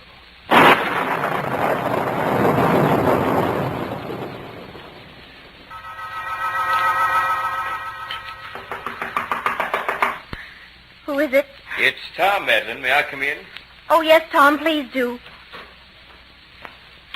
Madeline, is there anything I can do? Oh, Tom, help me find Reggie. Where could he have gone? The bayous have many hiding places. If he's lost, we'll do our best to find him. What happened out there tonight? Happened? What do you mean? There was a scream. That's why Reggie went out. He thought someone was in trouble. Now both Reggie and Lena are missing. What happened? These are treacherous swamps, Madeline. Maybe Lena was caught in the quicksand pit. It wouldn't be the first time it happened, even at Tarn Oaks. It's no place for anyone who isn't acquainted with every foot of it. Then you think Reggie I was... don't know, Madeline. Quicksand leaves no traces. Where were you when Lena cried out? I must have been in my shower. The first thing I heard was Prince's barking. What did you see when you reached the quick pit? Just Prince raising up an awful clamor about something. Is there anything we could do? Well, make sure About the pit? We've never been able to find out how deep that pit really is. I'm afraid it would be a heartbreaking task and fruitless, Madeline. Oh, and what can we do? You have some hounds, don't you? Bloodhounds? They went out with slavery. I have some hunting hounds, but, well, we could try it, I guess. Oh, then let's do it, Tom. First thing in the morning. Get a good night's sleep. Bright and early we'll start. No, I want to start right now. Oh, I couldn't sleep knowing I was doing nothing. You really loved him, didn't you? Love. Oh, I do love him, Tom. I don't want to live without him. You know, All I ever asked of life was to be loved that much. Get your rest, Mad. I'll take the dogs and see what I can dig up. Tom. I'm sorry, Mad. I didn't think. We both need a drink. Here, I'll pour one. Drink this, Mad. You'll feel better and sleep better. Well, thank you, Tommy. You're sweet. It's beginning to get light in the east. I'll soon be able to see where I'm going. Let me go with you. No, Mad. There's nothing you could do, and I don't want something to happen to you, too. You stay here. Oh, I guess you're right. I'm getting a bit drowsy already. I know. I'll put a little sleeping powder in your drink. It'll calm your nerves. Right you are. Oh, my arms feel like window weights. I'm so sleepy. So very sleepy. That's right, Mad. Sleep. Sleep, Mad. Sleep. The Adirondacks, Reggie. Oh, it would have been a lovely honeymoon. Madeline, what have I done to you?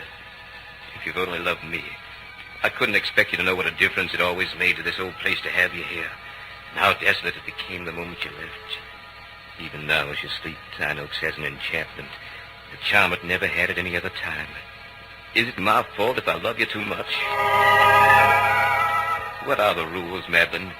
Is it all right for me to go mad with longing in these stinking swamps while you and some other man live life like a musical comedy? I couldn't do it, Mad. Not because you loved me too little, but because I loved you far too much.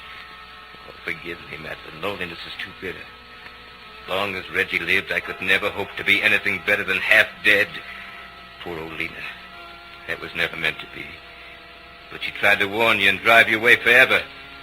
That I could never allow to happen. Yes, Madeline, I've killed for you. But I'll do it again and again until I know you're mine. Fog is forming over the bayous. Another day will soon be here. What will it bring for you and me, Madeline? How can I still the heartbreak that weeps inside you, the longing for the lost one? Reggie's gone, it's true. Reggie will never come back. I've destroyed him. But how can I destroy the memory of him? How, unless I destroy the mind in which that memory is embedded? Open your eyes, Madeline. Oh, where am I? In your room. You thought you were asleep. You weren't. I put nothing in your drink. I only suggested that. But I have been asleep. Asleep, I suggested to you only that. You act in my suggestion now, don't you? Yes. You believe in me, don't you? Yes. Then listen carefully to what I have to say. This is what is known as post-hypnotic suggestion. You will obey me. You know that, don't you? Yes, I know that. Then listen and don't forget. But that light, it hurts my eyes. You see a light. I am that light, Madeline. I am the light. If that light ever bothers you, all you have to do is come closer to it. Does it bother you now? Yes. Then come closer. That's it. Closer yet. Now, does it bother you? Yes, it hurts my eyes. It's too bright. Then come closer. Now what do you see? You. I see you. You're very close. Then the light is what? The light is you. And if the light bothers you, what do you do? Come to the light. Come to you. That's it. You come closer to me. Now remember this. That light is all the pain you know. There is no other, no other. Now what is that light? Pain. It's all the pain. And what do you do if you feel pain? I come closer to you. Right. You won't forget that. No, I won't forget. All right, Madeline. Now listen carefully. Reggie is pain. Every time you think of Reggie, you'll come to me. Do you hear that? Come to me. I am Reggie. I am pain. I am the light. You'll remember that. Yes. Good. Now, Madeline, wake up. Oh, hello, Tom. How long have I been asleep? Not long. How do you feel? Oh, I feel a little strange, Tom. Well, how do you mean, strange? I feel as if I'd forgotten something, but I don't know what it could be. But I'll be downstairs, Mad. Join me as soon as possible. Tom, wait. Well, what is it? I couldn't see you for a moment. What do you mean? Just then, when I looked at you, Yes? I saw nothing but a blinding glare of light. I must be going mad. I can't seem to think. I have the feeling that now more than any time in my life, I must think. I must think. What is it I've forgotten? Oh, think, Madeline, think. I've never felt like this before in my life, but then how have I felt in my life? I can't remember that. What happened to me? I want to do something. There's something I must know. What is it? What is it? Who is it? It's Amos, Miss Madeline. Amos. Could I talk to you a minute? Amos. Who's Amos? Maybe he can help me. Come in. Miss Madeline, I can't find Lena. Lena disappeared last night. Do you know where she is? Lena? Who's Lena? Who is she? Well, she's Lena, Miss Madeline. Amos, what am I doing here? What's that? What am I doing here? I'm sick. I can't seem to remember. Amos, where's that light coming from? What light, Miss Madeline? That light behind you. It's blinding. Amos, what are you doing here? I looked for Lena, Master Tom. She gone. She didn't come to the house last night. Do you know where she is? Of course not. But if Lena is lost, we'll find her. Now, don't bother Miss Madeline about it. She isn't feeling well. Oh, I don't mind, Tom. Stay here, Amos, and talk to me. I told you not to bother Miss Madeline. Now get out of here. Yes, Master Tom. Amos go, but Amos find Lena. Amos find Lena. Get out, you tramp. Get out of here before I hit you. Yes, sir. Amos go, but Amos find Lena. Tom, will you help me? I can't seem to remember anything. You need a lot of rest. Look at me, Madeline. Yes? What do you see? Why, your face is... It's what? It's the face I've been trying to remember. Who are you? Come closer. Yes? Now what do you see? Why, you're Tom. Good. Now sleep, Madeline, sleep. But that face I saw a moment ago... Oh, would you let me see it again? I said sleep. Yes, I'm asleep. But I must remember, too. I must remember. Good. She's asleep. I must act quickly. Tonight we'll keep away from here. We'll go on a long trip. She'll never have need to remember. I'll give her a completely new life. Tonight we'll drive out of here. We'll go to Cuba. That's it. We'll go to Cuba and keep on going. Reggie. Reggie, where are you? She's talking in her sleep. She remembers everything I told her to forget. But she doesn't know it. Reggie. Reggie, I can't hear you very well. What is it? What are you trying to tell me? She's talking to someone. She's sitting up. Her eyes are wide open. Louder, Reggie. Where are you? I can't hear you. I didn't hear you, Reggie. The pit! Madeline, wake up, Madeline. Take that light out of my eyes. Look, Madeline, look. Tom. Oh, Tom, I was dreaming. You were? That's strange. You haven't been asleep. I haven't. No, Madeline, you've been right here talking to me all the time. But, Tom... Oh, what's the matter with me? I'd sooner be dead than this way. Why can't I remember anything? You have no memory, Madeline.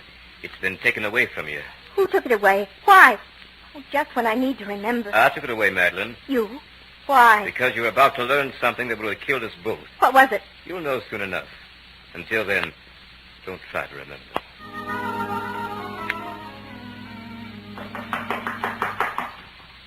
Miss Madeline, Miss Madeline. Who is it? It's Amos, Miss Madeline. I must see you right away. Come in, Amos. Miss Madeline, you gotta get out of here. Get out? Why? Master Tom's in a killing mood. He just tried to kill me. Oh, Amos, what are you saying? Tom wouldn't kill you. Yes, he would, Miss Madeline. I followed him out in the bayou. I saw him with Lena. Who's Lena? You remember Lena, Miss Madeline? She's Lena. She's my Lena. I seem to remember, yet I don't. Oh, tell me, Lena. Tell me more about her. Why should I remember her? You should remember Lena because, well, Lena's your friend. Lena tried to help you. Now she's dead. My Lena dead, Miss Madeline. Master Tom killed her. I see him with her down in the bayou. Amos, I can't see you. It's that light again. Amos, be careful. The light is behind you. Amos, I told you to stay away from Miss Madeline while you're here. I saw you, Master Tom. I saw you bury Lena in the bayou. You killed my Lena. I warned you. Now you're going to... Come back here, you babbling fool. Come back here. Amos, be back. But Amos, come back for Lena. Miss Madeline, run away. Run away, Miss Madeline. Run. Get that meddling fool. Amos, I'm coming to get you. Oh, the light, it's going away. I must follow it. I must follow the light. Madeline, stay back. Don't come out here. The light going away. I must follow the light. Madeline, turn back. Without the light, there's nothing. I can't lose the light. Madeline, I command you to go back to the house. It's gone. Where did the light go? Hey, Miss Madeline, duck behind this tree. It's Amos. Master Tom don't see us here. Amos, take you back to the house. Master Tom awful crazy. You gotta get out of here. Where are you, Madeline? Answer me. Down low, Miss Madeline. He's coming. Madeline. Madeline, don't move. Cottonmouth, don't move an inch. The light. There's the light. Forget the light, Madeline. Please don't move a muscle. That snake isn't 2 feet from your face. Tom, bring the light closer. I want pain. That's what I want, Tom. I want pain and Reggie. Madeline. I must find Reggie. Reggie. Quiet, you little fool. That snake will strike at anything moves. Madeline, look out. Reggie. I lost Reggie. She remembers after all. Please, Miss Madeline, listen to Master Tom. Madeline. The snake. It's Madeline. Snake. Snake. Ah! Right in the mouth. Amos, grab her. Miss Madeline. Miss Madeline. Give her to me. Madeline, speak. Tom, you did this. Don't talk, Madeline. I'll get you back to the house. You killed Reggie. No. Reggie died in the quicksand pit. You killed him. Oh, Reggie, it would have been lovely and... Madeline. Madeline, speak to me. Good heavens, she's dead. Madeline's dead. Master Tom. Go away, Amos. Go away. Madeline, what have I done? Master Tom, you killed Master Reggie. I didn't mean to, Amos. I didn't mean to. And you killed my Lena, too. I must have been mad. Now Amos killed you, Master Tom. Go away, Amos. What? Now old Amos killed you, Master Tom. It's right. Amos must kill you now. Stand back, you fool. Get away from me. Amos gonna kill you, Master Tom. May the good Lord help me do it. Amos, give me that gun. I'll have you whipped. No, Master Tom, you won't whip Amos. You won't whip anybody anymore. Amos! Amos, don't! Master Tom gone. Miss Madeline's gone. Nothing but the bubbles in the bayou. Ain't nobody left at Tynooks anymore. The bayou got us all. Now Amos gone. Lena. Amos, hear the voices.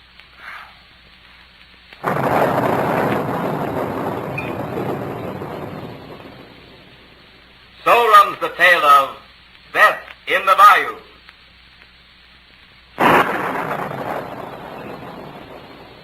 Remember to join us next week at the same time for another journey down the corridors of the Hall of Fantasy to hear the tale of the Doctor of Terror. Tonight's story was written by Robert Olson. Heard in tonight's program were Michael Bruce as Reginald Crane, Beth Calder as Madeline, Dick Thorne as Tom, Carol Moser as Lena, and Ken Jensen as Amos. Musical background was provided by Earl Donaldson. The technical supervisor was Nephi Sorensen. Your announcer is Mal Wyman. These programs are produced and directed by Richard Thorne.